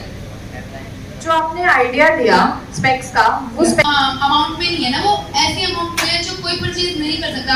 हम देखा जाए मिडिल क्लास कर सकते हैं बट लो मिडिल क्लास नहीं कर सकती ना उसको, तो मैं चीप रेट में करना चाहती हूँ। Okay, nice one, you can work on it. या इट्स इंटरेस्टिंग। अभी इससे थोड़ी देर पहले हमने बात की थी कि एक आइडिया को हम वैल्यू कैसे करते हैं, दैट इज वेरी इंटरेस्टिंग। अब इसी आइडिया को हम कैसे वैल्यू करते हैं? एग्जैक्टली ये सेम आइडिया। अब नंबर वन, इन्होंने अपना पॉइंट क्लियर किया कि एग्जैक्टली क्या प्रॉब्लम सॉल्व कर रहे हैं। आंखें खराब होती हैं और आंखें खराब ना हो उसके लिए उनके पास एक प्रोडक्ट है, मैं अज्यूम कर रहा हूं कि है। अब सेकंड, जैसे बात ये इनका सोल्यूशन किसी और सोल्यूशन से अलग कैसे है, तो उन्होंने बहुत ही क्लियरली बताया कि वो बाकियों से बहुत सस्ता होगा, अफोर्डेबल होगा। अब she is answered 2 of the 3 things that are there. अब तीसरी चीज है कि मार्केट जितनी बड़ी है, अगर मैं आपकी जगह अभी होता तो पहले मैं स्टडी करता कि मेरे को किस मार्केट में जाना है। अगर आप हिसार से हैं या कोई जहां से भी है, मैं कनाडा से स्टडी करके आऊंगी इसी चीज में कि मुझे आगे कैसे करना है। कंपनी खोलने के लिए पैसा जरूरी नहीं होता कि एक इनोवेटिव आइडिया भी होना चाहिए। अगर मैंने कॉमर्स से लेकर के तो मुझे ये देखना है कि मुझे इंजीनियर में वो वर्क कैसे करना है, तो उनके अकॉर्डिंग मुझे भी पता चलना चाहिए। एक मार्केट में ये मैटर नहीं करता कि एजुकेशन आपने कहाँ से ली थी या प्रैक्टिकली नॉलेज, आपके प्रोडक्ट उन लाइंस पे जा रहा है कि नहीं जा रहा, मैटर वो करता है। जो किसी का होम ग्राउंड होता है ना, अगर मैं हिसार से हूँ या जो जहाँ से है, उसको सबसे अच्छी मार्केट वो होती है। अगर मैं आपकी जगह होता तो मैं ये प्रोडक्ट जब भी कभी डेवलप होता, हाँ जब भी होता, अभी तो हम एक इमेजिन कर रहे हैं इस सिचुएशन को, तो मैं अपने होम ग्राउंड में लॉन्च करता, हाँ? जो मेरा होम ग्राउंड है जहाँ मैं सबसे कंफर्टेबल है, एक स्टेज 1 में। इसका मतलब ऑफ कोर्स इसका मतलब ये नहीं होता कि मैं अपनी मार्केट में करके फिर सो जाता, मैं अपनी मार्केट में करके उसको स्टडी करता कि मार्केट का क्या रिएक्शन था, फिर नथिंग इज स्टॉपिंग मी। अगर मैंने आज हिसार में किया है और नेक्स्ट मंथ या 2 महीने बाद मैं इसको फिर हरियाणा के कहीं भी करूँ, फिर हरियाणा करने के बाद मैं किसी भी दूसरी स्टेट में एज इट इज मॉडल जो मेरा सेल का था या जो भी था। अब ये एक आइडियली किसी भी आइडिया को वैल्यू करने का ये तरीका है। So coming back to it once again, क्या प्रॉब्लम थी वो आपने क्लियर की, क्या सोल्यूशन था वो भी आपने क्लियर किया, कैसे अलग है वो भी क्लियर किया। थर्ड पार्ट में भी अगर आप वर्क कर लेंगे, आप 1 साल में, हर एक को ऐसा लगता है 1 साल में तो मैं यूनिकॉर्न बन ही जाऊंगा, बट उसका जो एक रोड मैप है, 1 साल में अगर 12 महीने में मैं ये अचीव करना चाहता हूँ, इसका मतलब 6 महीने में मुझे यहाँ होना चाहिए, इसका मतलब 3 महीने में यहाँ होना चाहिए, इसका मतलब अगले महीने वहां होना चाहिए। ये एक पेपर पे, और ये बहुत हार्ड एंड फास्ट नहीं होता, ये अभी के लिए एक एड हॉक तरीके से हम लेके चलते हैं कि हमें ऐसा लग रहा है। तो ऐसा अगर करते हैं तो एक पूरा बिजनेस मॉडल हमारे सामने रेडी हो जाता है किसी भी प्रोडक्ट का, किसी भी आइडिया। स्टेप ये है कि अगर आपने चश्मा जो भी है आपका जैसा भी है, अगर वो बन गया, बन के आपके पास रखा है, मान लो अभी रखा है, आज ही रखे हैं आपके पास 10,000 चश्मे, कल क्या करेंगे आप, कौन सी मार्केट में अब जाना चाहते हैं? जैसे आपका एक एप्रीहेंशन है कि मुझे लोग चाहिए जो मेरी कंपनी में जुड़े, कितने लोग चाहिए, फिर कितनी सेल होगी, मतलब 10 लोग होंगे तो कितनी होगी, 20 होंगे तो कितनी होगी, 50 होगी तो you can not start with 500 people, है ना। इनफैक्ट उसका तरीका सबसे अच्छा ये होता है, आप खुद ही करके देख लीजिए, जरूरी भी नहीं है कि पूरे हिसार में, बिल्कुल आपकी सराउंडिंग में आपका इनिशियल टारगेट ना, माइक्रो टारगेट अगर ये बना लें कि मुझे सिर्फ पहले अपने 50 कस्टमर्स तक पहुंचना है, जो आप अकेले कर सकते हो, आप बस उतना कर लो। 50 के बाद अगला स्टेप सीधा 500 होगा, 50 दोबारा नहीं होगा। तो अर्निंग मुझे करोड़ों में करनी है, मतलब करोड़, मैं कंपनी 50 करोड़ की बनाऊंगी, तो फिर उसके अकॉर्डिंग भी तो होगा ना, वर्कर्स को भी अर्निंग देनी होगी, बिल्कुल देनी होगी। देखिए वो क्या है कि एक ऑब्जेक्टिव होता है, ठीक है, इसमें बेटा कोई हंसने की बात नहीं है, क्योंकि अगर एम्बिशन ही आपका ये होगा कि मेरे 2-4 लाख बन जाए, मैं आईफोन खरीद लूं, फिर वो कंपनी भी कभी चलेगी नहीं। एक एम्बिशन अच्छा रखना is not a joke.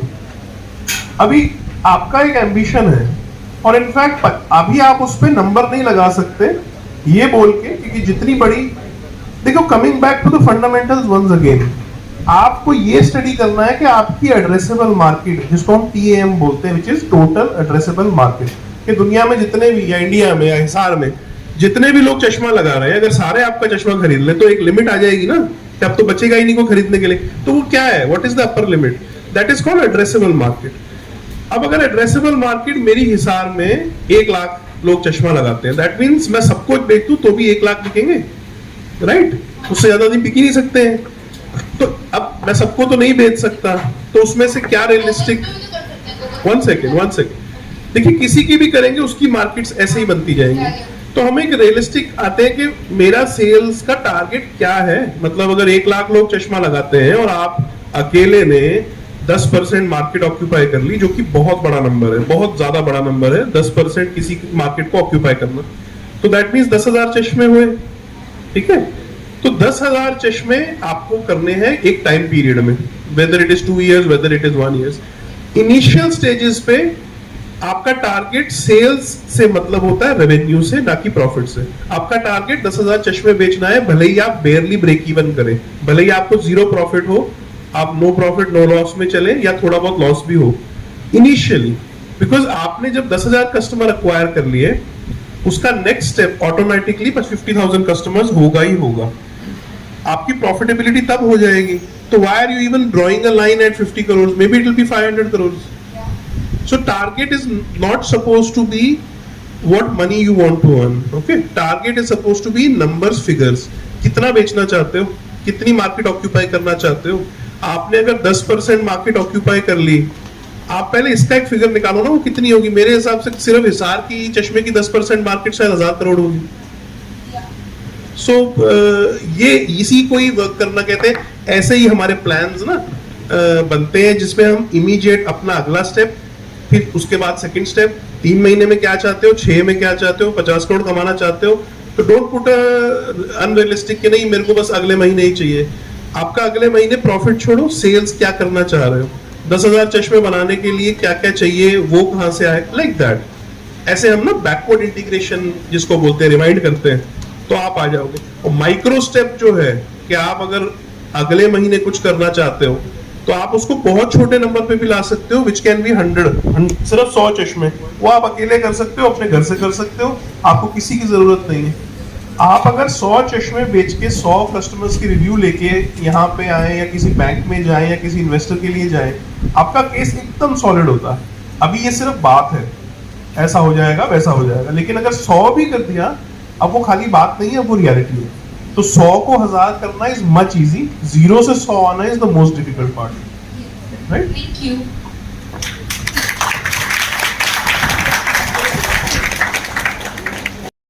We want, as we all know, like mistakes is the part of life. Mistakes every journey में होती ही होती है, चाहे कुछ भी हो जाए. No one is perfect in this world. So we want उसको एक opportunity में convert किया. We want an example which you want to share with us that this mistake will help you. देखिए ना, फेलियर्स का एक क्या है कि आजकल एक काफी ट्रेंड में है ये वर्ड फेलियर, फेलियर कैसे होते हैं, फेलियर का ये मुझे लगता है मुझसे ज्यादा स्ट्रेस और मुझसे ज्यादा फेलियर तो बेचारे बच्चे देते हैं। अभी भी मैं I am 38 now, even though people tell me I am 21।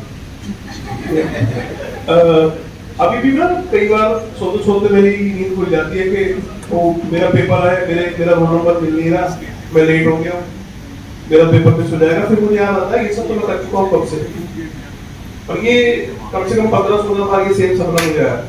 I am telling you this because school और कॉलेज का जो स्ट्रेस होता है ना वो अभी तक चल रहा है मेरे दिमाग में। तो ये अभी जितना आप स्ट्रेस ले रहे हो, जितने डिसिप्लिन में अभी हो, आप जिस भी ईयर के स्टूडेंट हैं, जिस भी स्ट्रीम के एक सर्टेन एग्जाम हो रहा होगा साल के एंड में जो आपको क्लियर करना है, उसके लिए आप तैयारी करते हैं। आपका टारगेट भी क्लियर है कि जिस भी ईयर में आप हैं अगले साल आप उसके नेक्स्ट ईयर में हो। आगे जाके ये चीजें कम होने वाली हैं, बढ़ेंगी नहीं। Late me be very clear, चीजें स्पेसिफिक हो जाती हैं।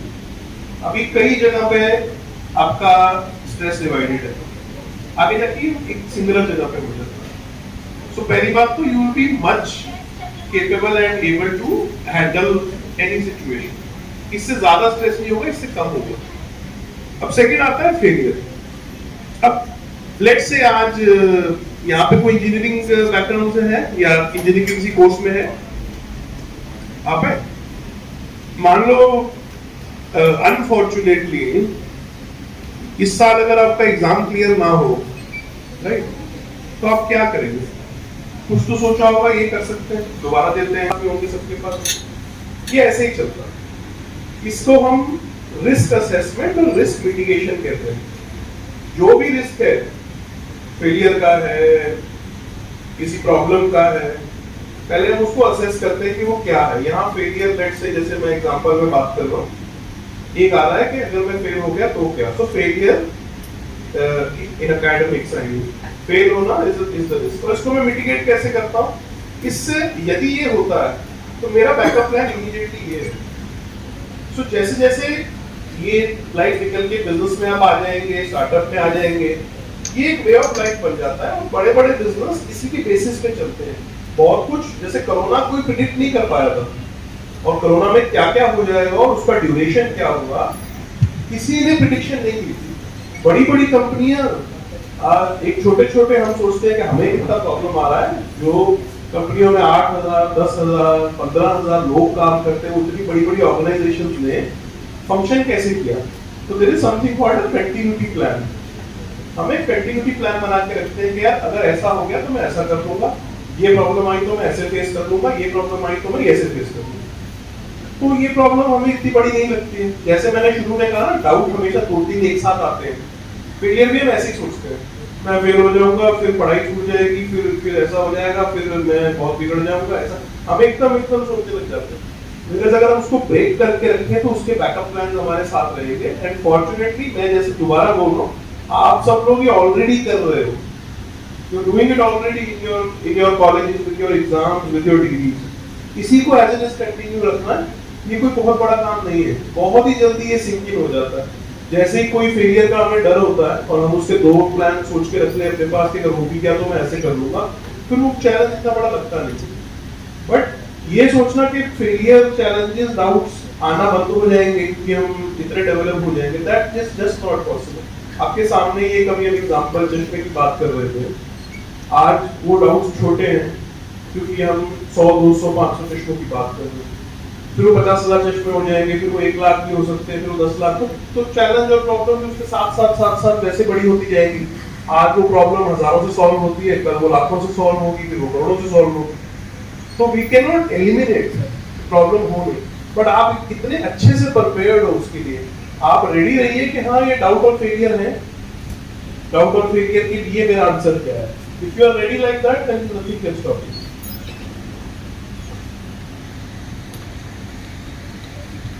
Okay. Like our young entrepreneurs might face it. Okay, please. Good afternoon, sir. My name is Neha. I am a final year student pursuing BCom Honors from Government PG College, Hisar. Mic तो जैसे मेरा एक idea है, जैसे शुरू में कोई भी बच्चा है, कोई भी पर्सन है बिजनेस करना चाह रहा है, तो सबसे पहले उसको प्रॉब्लम है कि वो कहाँ से पैसे की प्रॉब्लम आती है। सबसे पहले पैसे कहाँ से अरेंज करेगा, मतलब और हम सोचते हैं कि हमारे गवर्नमेंट जो है, इंडियन गवर्नमेंट बहुत सारी स्कीम्स चला रही है, बहुत सारी ऐसी स्कीम्स हैं कि वो लोन प्रोवाइड करे, लेकिन अगर एक्चुअल में देखें ना, वो लोअर लेवल तक तो पहुँच ही नहीं पा रही है स्कीम्स वगैरह। किसी को कोई लोन लेने जा रहा है तो उसके केवल जो भी पेपर वर्क है बहुत ज़्यादा रेड टैग जिसम बहुत सारी चीज़ें हैं कि उसको लोन मिलता ही है, या फिर बैंकिंग के इंस्टीट्यूशन है लाइन लगी रहती है, वहाँ पे किसी को मिल ही नहीं पाता। एक्चुअल प्रॉब्लम ये होती है क्योंकि बिना पैसे के बिजनेस तो चल ही नहीं सकता। सर फिर मेरा ये आइडिया कि मैं मतलब ऐसा बिजनेस शुरू करूँ कि जो ग्लोबल लेवल तक अगर कोई भी जिसके पास पैसा भी नहीं है ना, गरीब से गरीब, वो भी अपना बिजनेस कर सके, तो मैं उसको लोन प्रोवाइड करूँ। सर ये मेरा आइडिया।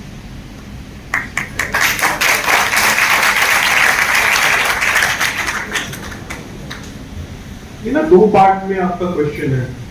एक पार्ट में आप अभी का जो इकोसिस्टम है आप उसकी बात कर रहे हैं, दूसरे पार्ट फिर आपका अपना जो व्यक्तिगत आइडिया है।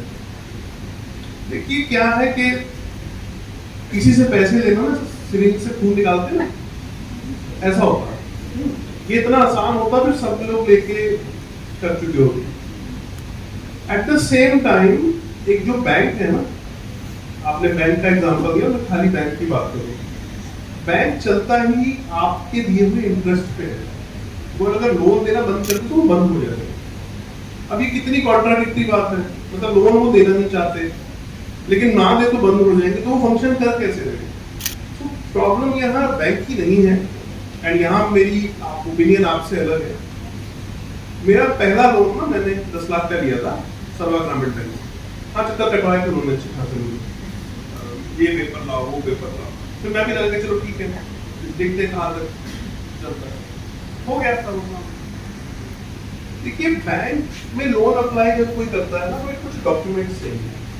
अब आप जैसे अभी आपके पहले मतलब आपका आइडिया था या उनका आइडिया था, राइट? आपका आइडिया है स्टार्टअप इंडिया के इतने लोन्स हैं और ग्रांट्स भी हैं।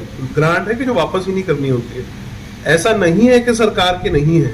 मतलब मैं ही ले चुका हूँ कितने, राइट? और अभी नहीं, पहले इनिशियल में जब मेरे पास इतना कुछ था भी नहीं।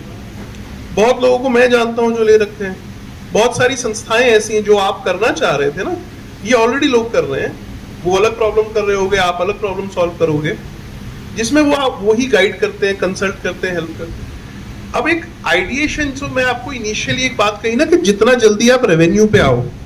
अब आप बैंक के पास जब जाएंगे, कोई कोलैटरल नहीं रख रहे, कुछ नहीं कर रहे, एक आइडिया है, तो आप पहले यदि आइडिया स्टेज को उस पार्ट तक ले आइए जिसपे एक लोन आपको मिल सकता है। अगर वो वहां तक भी आप नहीं ला पा रहे तो I am very sorry to say, फिर वो शायद बिजनेस में दम नहीं है या आप में दम नहीं है। Let's be very clear, let's not sugar coat things कि बैंक की गलती लोगों की है, because they are not able to convince. अगर आप अपने एक बैंक के एक लोन पे ही कन्विंस नहीं कर पा रहे, तो अभी तो बहुत कुछ कन्विंस करना है आगे जाके। तो बैंक अगर ऐसे तो नहीं बोलता है जाओ यहाँ से लोन नहीं देना, एक रीजन देता है ना, आप रीजन को फुलफिल कर दो।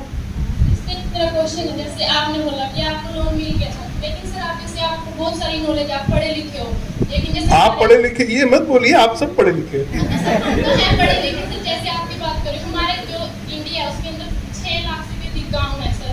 अगर हम गाँव लेवल पे जाएं तो अगर किसी औरत को बिजनेस करना है, उसे इतनी नॉलेज नहीं होती, और कई बार तो फोन भी नहीं होता, तो सर उसका नॉलेज ही नहीं है, तो अगर वो जाती है बैंक में लोन लेने तो फिर वो देती ही नहीं कि मतलब ये ना फिल्मी बातें, मैं बताता हूँ किस लिए। अब बिग बॉस पहुंच गया ना घर घर, है ना? गांव में कोई है नहीं, मेरा भी छोटा सा गांव है यहाँ, बस नहीं आती अभी भी वहाँ, तो मैं वहाँ मिलकर बिग बॉस सबको पता है। एक आध बंदे घर में फोन भी सबके पास है, जूते वूते जीन्स वगैरह। देखो जो चाहिए होता है ना तो आ जाता है, और जब नहीं चाहिए होता फिर बैंक ऐसा करता है, बैंक वैसा करता है। Challenge, I am not denying, पर यही पहला चैलेंज है। अब सेंटर की और स्टेट्स की जो योजनाओं की लिस्ट है वो इतनी लंबी है, ये कैसे हो सकता है कि आपको उसमें से एक भी लिस्ट पे अवेल ना हो? वहां तक कैसे जाना है, ये आपकी जॉब है। अब अगर आपको डिग्री चाहिए थी तो आते हो ना, कॉलेज एग्जाम देते हो, घर पे क्यों नहीं मंगा लेते डिग्री? अब ये एक रूल है ना, अब ये रूल करना है। देयर इज नथिंग, मतलब इसके बगैर नहीं होगा। यदि आप इतना ही नहीं जान पा रहे कि आपके बैंक में ऐसी क्या है। मेरे को कैसे पता था कि सर्वा ग्रामीण बैंक में जाऊं, क्योंकि मैं पहले 4 बैंक चक्कर काट के आया था, उनसे पूरी बहस करके आया था कि क्या प्रॉब्लम है, मुझे ठीक से बताओ।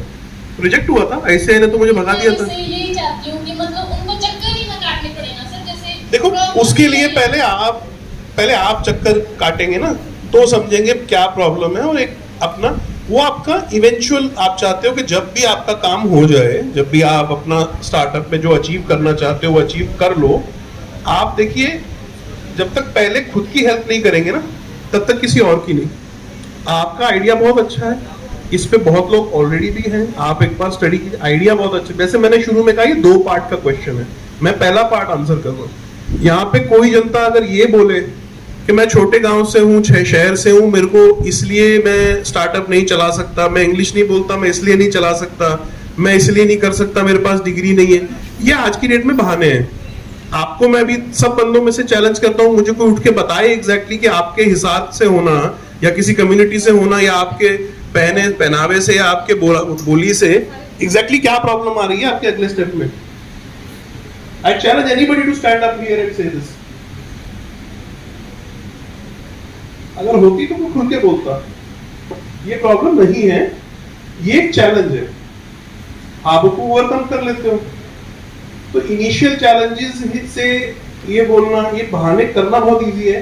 सरकार हमारी सुनती नहीं है, ये नहीं है, वो नहीं है, नहीं सरकार बहुतों की सुनती है। स्टार्टअप इंडिया में पूरी लिस्ट है कि जो स्टार्टअप वहां पे रजिस्टर हुए हैं फिर ऊपर उठे हैं, ठीक है। बहुत बड़े बड़े आपने सब में शार्क टैंक देखा होगा, अमित जैन आते हैं, उनका हेड ऑफिस कहाँ है? जयपुर में। और जयपुर कभी सुना है कोई इकोसिस्टम है जयपुर में स्टार्टअप का? नहीं। स्टार्टअप आजकल हर गांव से हर गली से उठे हैं। बंदे में दम होना चाहिए कि हाँ ठीक है मैं लेके जाता हूँ। किसी का चैलेंज अलग है, आपका चैलेंज अलग है। आपका चैलेंज आ रहा है कि मैं इनिशियल स्टेप्स ले रहा हूँ जो मुझे वहां प्रॉब्लम आ रही। किसी का वो अलग है, कोई टेक बेस है तो वो बैंगलोर में बैठा है, वहां कंपटीशन इतना है कि उसको उठने की जगह नहीं मिल रही। Everybody is dealing with some sort of a challenge, so there is no pity here कि मेरे चैलेंज बहुत है। सबको ऐसा लगता है मेरी स्ट्रगल सबसे ज्यादा। I don't care, nobody cares. ये आपकी स्ट्रगल है तो फिर रिटर्न्स और फायदा भी तो आप ही को होना है ना, मेरे को तो या किसी टाइप को नहीं होना। सो ये we need to cut this mentality of complaining, ठीक है। और ऐसा let me be very clear कि ऐसा नहीं है। बैंक जो आपसे मांग रहा है अगर आप उसको फर्निश नहीं कर पा रहे हो तो शायद कहीं पे आपके प्लान में कुछ मिसिंग है, आप फर्निश कीजिए। That's my opinion. समथिंग आपको उसके लिए काम करना पड़ेगा।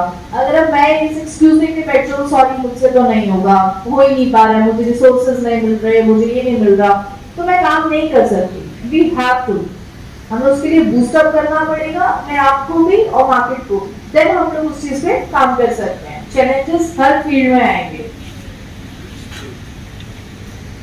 एक और जैसे इन्होंने अभी कहा ना एक बात, देखिए अभी की बात लीजिए, 20 साल पहले की लीजिए या जबकि जितने भी पहले के ले लीजिए, आपके अराउंड आपके फैमिली आपके रिलेटिव्स होंगे, आप भी उसमें से नोटिस करेंगे कि काफी बड़ी मेजॉरिटी एक सर्विस सेक्टर में है, काफी बड़ी मेजॉरिटी फौज में है या किसी के है, और काफी छोटी परसेंटेज वो मिलेगी जो उन्होंने अपना बिजनेस करने का एक ट्राई की थी। ये ऐसा नहीं है कि चैलेंज अभी आए हैं, चैलेंज तब भी थे, चैलेंज अभी भी है, और तब भी 2-3% लोग थे वो अप फॉर इट, ठीक है मैं चैलेंज लेके देखता हूँ, फेल भी होते थे, पास भी होते थे।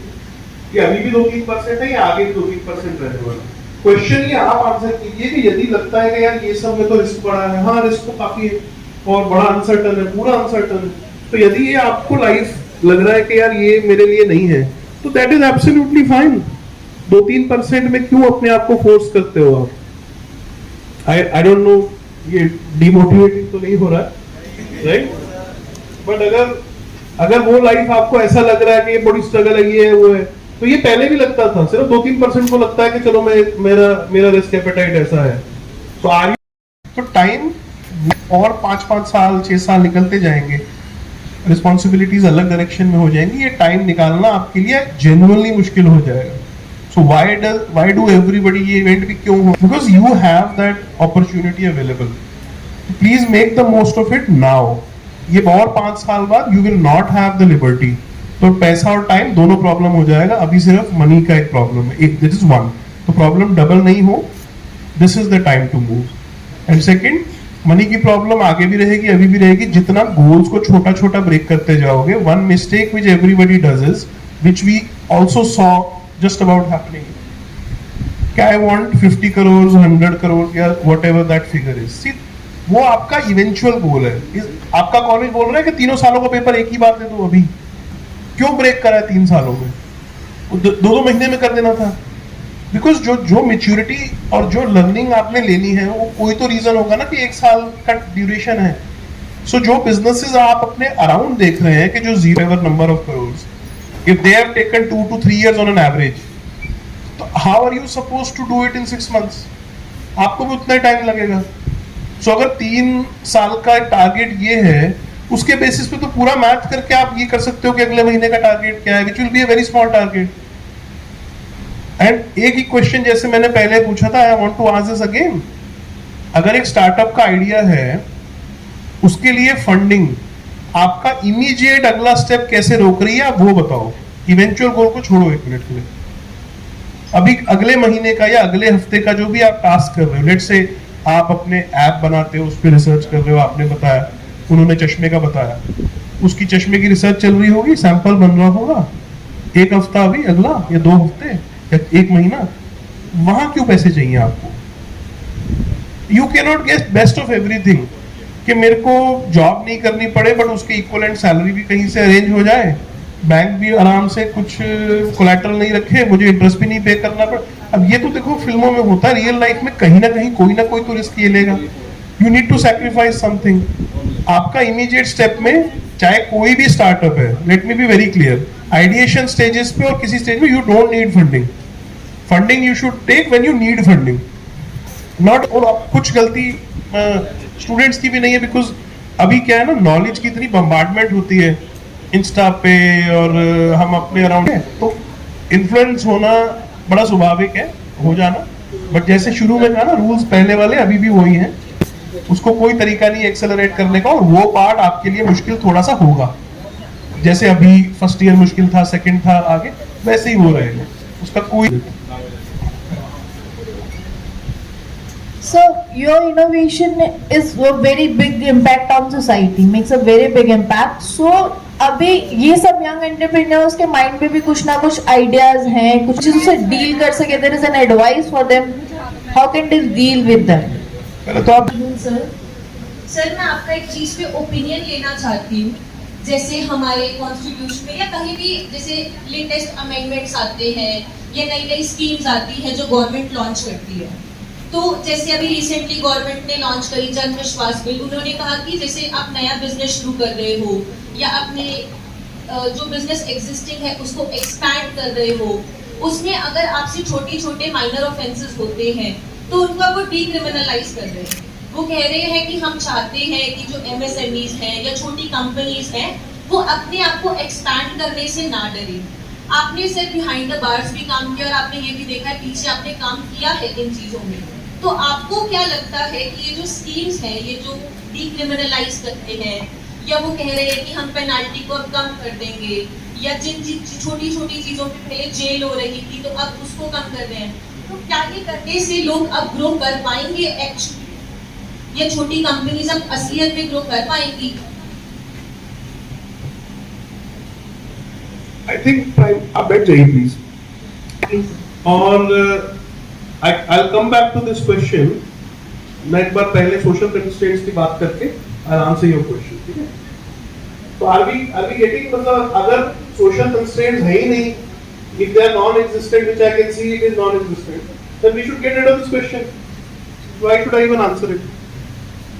आप में से किसी को ऐसा लगता है कि सोशल प्रेशर है, इसकी वजह से स्टार्टअप नहीं कर पा रहे हो या बिजनेस नहीं कर पा रहे हो? इंडियन सोसाइटी के देखें तो पैट्रियार्कल सोसाइटी है, जो हमारे पेरेंट्स बोलते हैं वो हमें करने पड़ते हैं। हम मोस्ट ऑफ द इवन इंसान से देखें जिनके बिजनेस सेटअप है अच्छे से पहले से पूर्वजों से चलते आ रहे हैं, वो उसी के अंदर लगेंगे और इवन रेवेन्यू जनरेट भी करेंगे। बट मेरे से लगाओ तो मैं अगर नया बिजनेस स्टार्टअप करना शुरू करूँ, मैंने 2 साल 3 साल लगाए, उसके बाद अगर प्रॉफिट जनरेट नहीं करा और मैंने अपने रेवेन्यू जो है एग्जॉस्ट कर दिए, उसके बाद सोशल कंस्ट्रेंट क्या आएगा? भाई हमें तो पहले ही बोला था कुछ नहीं होगा, डिमोटिवेटिंग बातें आएंगी। तो सर ये है एक सोशल कंस्ट्रेंट हमारी इंडियन सोसाइटी में। ये सिर्फ इंडियन सोसाइटी में नहीं, पूरी दुनिया में है। अगर आप अमेरिका में रह रहे होते तब भी होता ना, पेरेंट्स के 3 साल मैं अगर कुछ बोला अचीव करूं और नहीं करूं, तो अमेरिका में भी होगा, जापान में भी होगा, सब दुनिया में किसी भी कंट्री में होगा। It's not just India. वो एक सोशल प्रॉब्लम भी नहीं है, एक सोशल इशू भी नहीं है, because parents care for you, they see कि आपका फेलियर हो रहा है, वो आपको रोकना चाहते हैं। This is just to give you a brief idea कि this is not an Indian problem. How do we solve this problem? हमने कितना कन्वीनियंटली 3 साल का पीरियड ले लिया। अब मेरा मानना ऐसा है कि अगर बड़े से बड़ा बिजनेस आप देखेंगे ना, चाहे इंडिया में चाहे दुनिया में कहीं भी, वो हमेशा ना घर के पैसे से, रिलेटिव्स के पैसे से, वहां से शुरू होते हैं। शुरू वहां से होते हैं, फिर बहुत आगे तक जाते हैं। अगर हम अपने पेरेंट्स को ही कन्विंस नहीं कर पा रहे, तो शायद हम फिर बहुत मुश्किल होगी किसी और को भी कन्विंस करने में। पेरेंट्स क्यों नहीं कन्विंस हो पा रहे, आप नैरो डाउन करिए। यदि आप प्रॉफिट नहीं जनरेट कर पा रहे, तो कुछ तो रिटर्न्स आपको मिल रहे होंगे ना, जिसकी वजह से आप एग्जिस्ट कर रहे हो 3 साल तक। Why can't you be clear on that?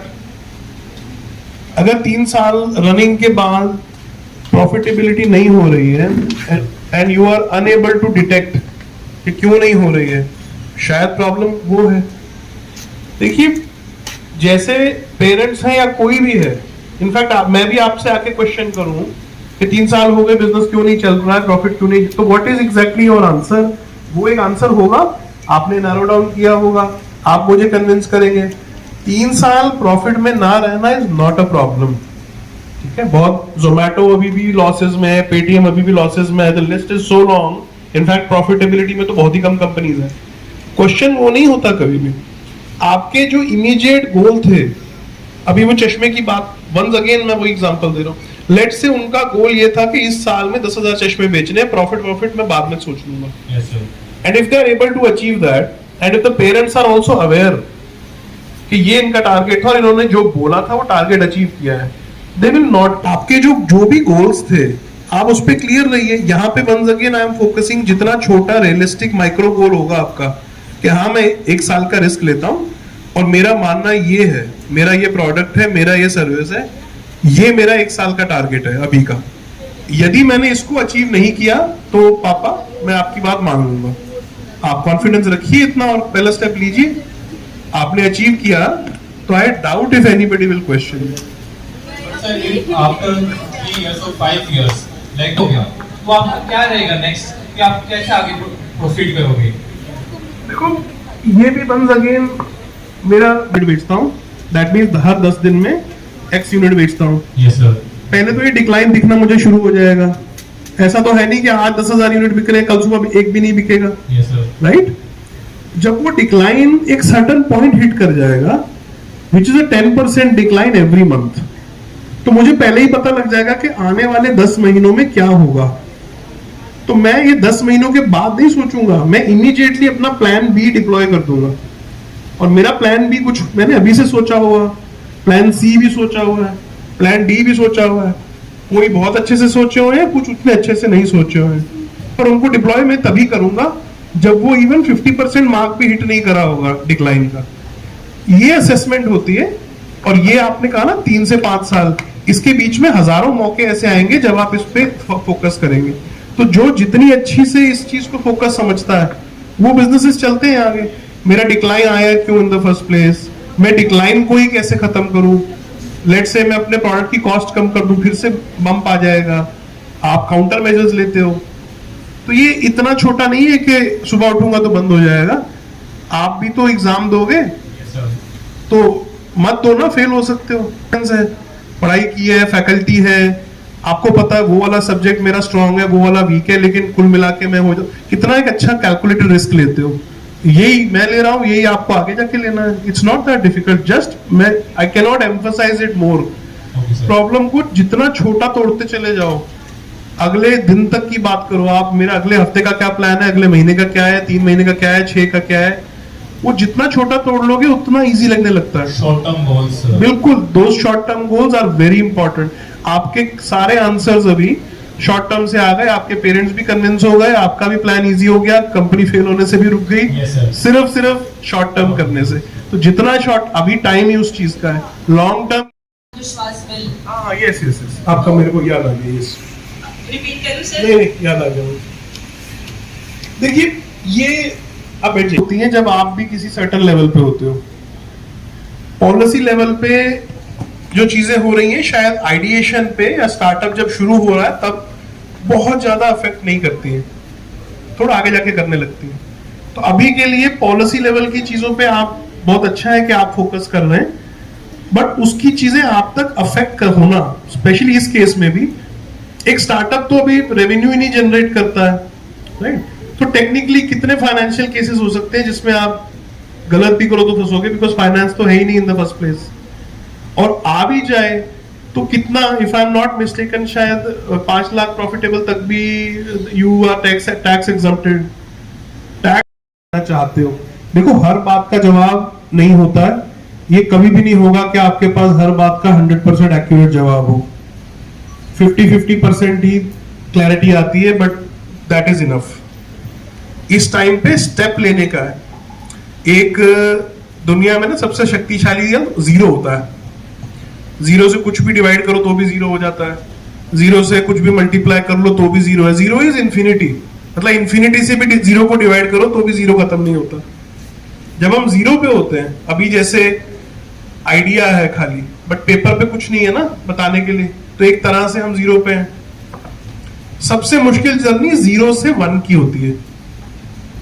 हमें नहीं लगता, हमें लगता है कितनी इनसिग्निफिकेंट है, बट आप अगर आप 1 पे आ गए या 0.1 पे आ गए तो 0.1 से कुछ भी डिवाइड करो और कुछ भी मल्टीप्लाई करो तो कुछ ना कुछ फिगर आता है रिलेटिव। इट्स इंपॉर्टेंट आप एक स्टेप लीजिए। मैं यहां से खड़ा होकर किसी भी डायरेक्शन में स्टेप लू ना पूरे इधर, तो मैं जहां पे भी बैठा हूं इससे मैं 2 सेंटीमीटर या 1 सेंटीमीटर या 1 इंच आगे होऊंगा, और वो इट्स मच बेटर देन 0। एक स्टेप लेके देखिए, इसमें कोई बहुत बड़ा रिस्क नहीं है। हम लोग हरियाणा पंजाब से हैं, यहाँ घर घर में व्यवसाय चलते हैं, एग्रीगेरियन सोसाइटी है, तो हम तो बिजनेस के हैं ही इन द फर्स्ट प्लेस। तो इसमें इतना हम सोच क्या रहे हैं, क्यों स्वे हो रहे हैं टर्म से, स्टार्टअप से, इससे उससे। स्टार्टअप है वो फर्स्ट 5 इयर्स में फ्लॉप हो जाते हैं, फेल हो जाते हैं, और 80% स्टार्टअप है वो लॉस मेकिंग चलते हैं। और सर हमने जैसे सुना है कि जितने बिजनेस पर्सन है, मैन है, वुमेन है, मतलब कोई भी जिसने बिजनेस सक्सेसफुल हुआ है उसने एक बिजनेस पे पहले फ्लॉप हुआ, फिर दूसरे में फ्लॉप हुआ, तीसरे में। तो सर मतलब ये जरूरी है कि मतलब हम कोई भी बिजनेस में सक्सेसफुल होना चाहते हैं तो हमें पहले 2-3 में फेल ही होना पड़ेगा। That's my... मेरी पहली नौकरी 10,000 की थी, बड़ा मुश्किल से हम खाना भी नहीं खा पाते थे, ब्ला ब्ला ब्ला। अब ये जिनकी बात हो रही है उनके पास IIT और IIM दोनों की डिग्री है। तो मतलब ये ना आपने जहां से भी पढ़ा ना, इनके पास एक्सपोजर नहीं है, इंटरनेट मान लो जब नहीं था तब शायद फेलियर के चांस थोड़े ज्यादा थे, अपॉर्चुनिटीज का पता नहीं चला, कस्टमर जल्दी से बन नहीं पाए। अब तो कितने सारे फर्स्ट शॉट में उठ रहे हैं। देखिए नंबर ऑफ आवर्स ना आपने सोचना है, जो बिना सोचे स्टेप लिया था फेल हो गए, फिर एक सोच के स्टेप लिया पास हो गए। ये स्टेप की प्रॉब्लम नहीं है, ये उस नंबर ऑफ आवर्स की। जैसे आप टॉपर थे, राइट, और लोग नहीं थे, तो कुछ तो एक्स्ट्रा कर रहे होगे, और आप उससे पहले फेल भी नहीं हुए थे, मतलब उतने नंबर ऑफ आवर्स डाल रहे थे ना। अगर कोई और भी एग्जैक्टली उतने नंबर ऑफ आवर्स डालेगा शायद वो भी टॉपर बन जाए। तो ये ऐसा कोई मानना कोई वो नहीं है कि पहले मेरा फेल होना जरूरी है। ये हम क्यों इसको पुश करते हैं कि फेल होने का जो इतना बड़ा एक हमने स्टिग्मा बना लिया अपने सर पे कि मैं फेल हो गया तो शायद वो अंत होगा मेरा। अब ये सोच जो है ना, जैसे कोरोना आया था ना, तो कोरोना में क्या लगा था कि बस धरती शायद अभी खत्म हो जाएगी, हमने मिलना बंद कर दिया, मास्क, सैनिटाइजर, ये वो, खाना भी धो धो के पैकेट भी, तब लगा था शायद अब ऐसी जिंदगी चलेगी। अभी शायद कितने 2-2.5 साल हुए हैं, क्या हुआ फिर? We always think like that. हम जब भी सोचते हैं ना एकदम एक्सट्रीम सोच लेते हैं, बल्कि होता ऐसा नहीं है। तो हम जब ब्रेक कर लें कि हाँ ठीक है, फेलियर का रिस्क तो हर स्टूडेंट लेके बैठा है यहाँ पे, फेलियर का रिस्क, बट रिस्क लेके तो डील भी तो कर रहे हो। आप इस बात पे क्यों फिक्सेटेड हो कि फेल हो जाओगे? 50% फेल हो सकते हो तो 50% सक्सेसफुल भी तो हो सकते हो। और ये ग्राफ को मैं 50 ना करके 55 भी तो कर सकता हूँ। मेरे पास भी तो कोई स्किल्स है, मेरे पास भी तो नॉलेज है, मेरे पास भी लोग हैं, आपके पास फैकल्टी है, इंक्यूबेशन है। तो ये जो कंप्लेंट थी कि गांव में कहीं पे अगर कोई बंदा इंडिया में बैठा है, आप उसको छोड़ो, वो प्रॉब्लम आपके पास तो नहीं है ना, आपके पास तो इंक्यूबेशन है। अब यहाँ पे coming back to it once again, यहाँ का अगर एक स्टूडेंट ये बोले कि अपॉर्चुनिटी नहीं है, ये क्वेश्चन आपके फैकल्टी और आपकी इंक्यूबेशन आपके लिए करके दे देगी आपको। मैं सर गलत तो नहीं कह रहा? आपका इंक्यूबेशन है, अगर कोई भी स्टूडेंट की क्वेरी फाइनेंस से रिलेटेड है, बिजनेस से रिलेटेड है, सही दिशा दिखाने के लिए आप बिल्कुल इनके साथ हैं।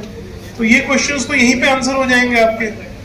फेलियर जितने जगह से आ सकता है, उनके सबके आंसर्स आपको कुछ हद तक यही मिल सकते हैं। कोई इतना बड़ा नहीं है ये। अगेन ये जो आप पढ़ रहे हो नेट पे, यहाँ से वहां से, एक एक 2-2 लाइनों में, वो बड़ा था, फिर वो बेचारा गरीब था, फिर उसने रम्मी खेल लिया, 10 करोड़ कमा लिए, which is, I am sorry to say, which is bullshit. जुए से, क्विक करने से, पांडवों ने तो बेचारी पूरी प्रजा हार ली थी जुए पे, है ना। मतलब ये हम कहाँ से सोच रहे हैं? मैं पहले भी कह रहा हूँ, अभी भी 50 साल पहले भी जो बिजनेस के रूल्स थे और फंडामेंटल्स थे, आज भी वही है। इसमें कोई शॉर्टकट नहीं है, कोई भी क्विक नहीं है, वही चलने वाला है। फेलियर का रिस्क है, इतना ज्यादा मत सोचिए उस पर। Thank you, Mr. Singh. Anyone else?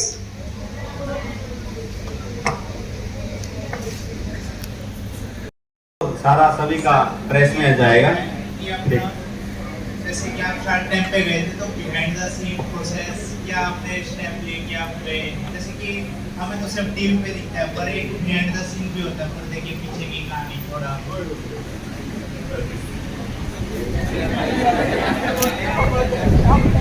तो गाना भी गा दो, पर्दे के पीछे क्या है। तो कितनों को ऐसा लगता है शार्क टैंक स्क्रिप्टेड है? बस एक को ही लगता है? लगता है औरों को भी लगेगा। लगा आप बैठ जाओ। देखो ऐसा है, शार्क टैंक में कोई स्क्रिप्टेड नहीं है, जो वहां होता है जैसा ही होता है। जैसे मैं आपसे मिला हूं, ऐसे ही मैं उनसे मिला। उससे पहले हम कभी मिले नहीं थे, ना मैं उनको जानता था, क्या बात होगी, कैसे होगी, क्यों होगी, ये किसी को नहीं पता होता। अब क्वेश्चन ये है कि शो स्क्रिप्टेड था या शो एडिटेड था? तो एडिट करना पड़ता है, जैसे म्यूजिक वगैरह आता है ना। अब वहां पर ऑर्केस्ट्रा तो बैठा नहीं था, बजा रहा था जो, तो ये सब करना पड़ता है। अगर वो सब ना करें तो इतना बोरिंग हो जाएगा, ऐसा लगेगा कि कोई न्यूज, दूरदर्शन न्यूज चल रही है, किसी का इंटरेस्ट नहीं आएगा। शार्क टैंक आने से ये हुआ है कि जो कन्वर्सेशंस हमारी डिनर टेबल की, हमारे फ्रेंड्स की, आप सबकी बदली होंगी।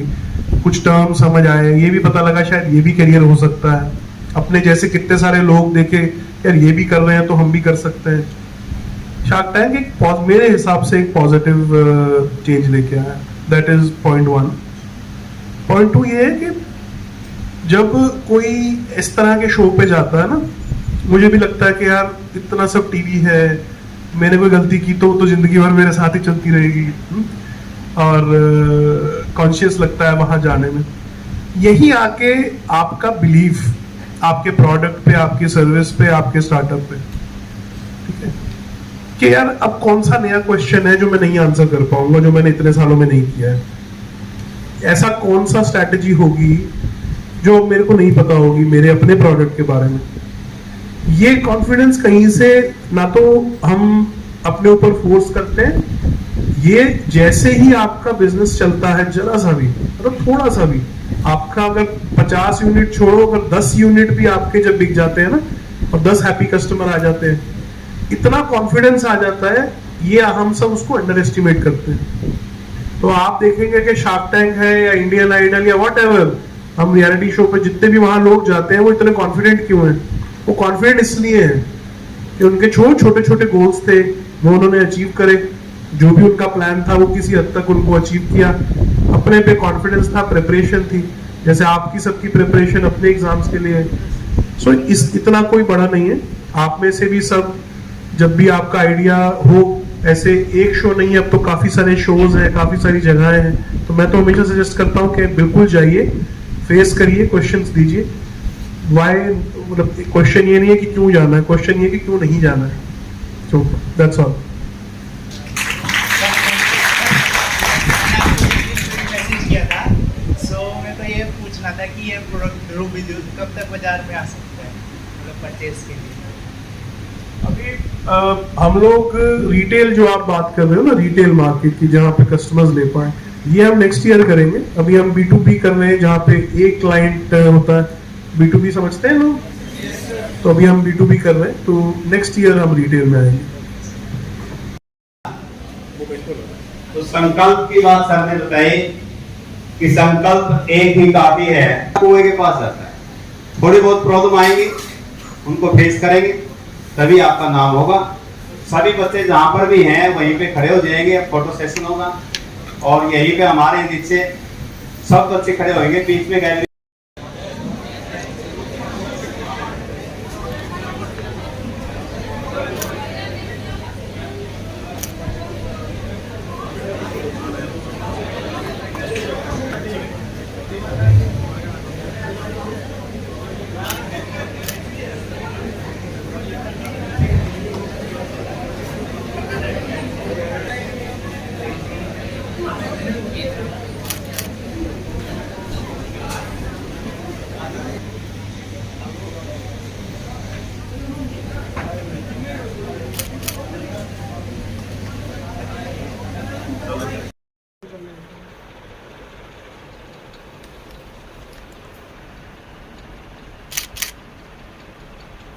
एक मिनट वेट करना सर।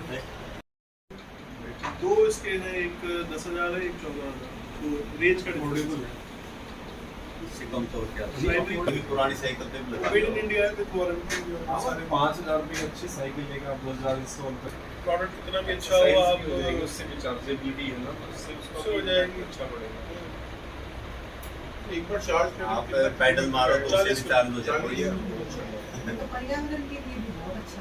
मेन वही था हमारा, जब शुरू में देख रहे थे।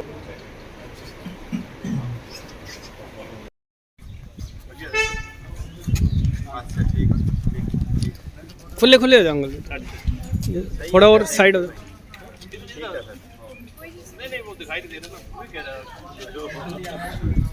था।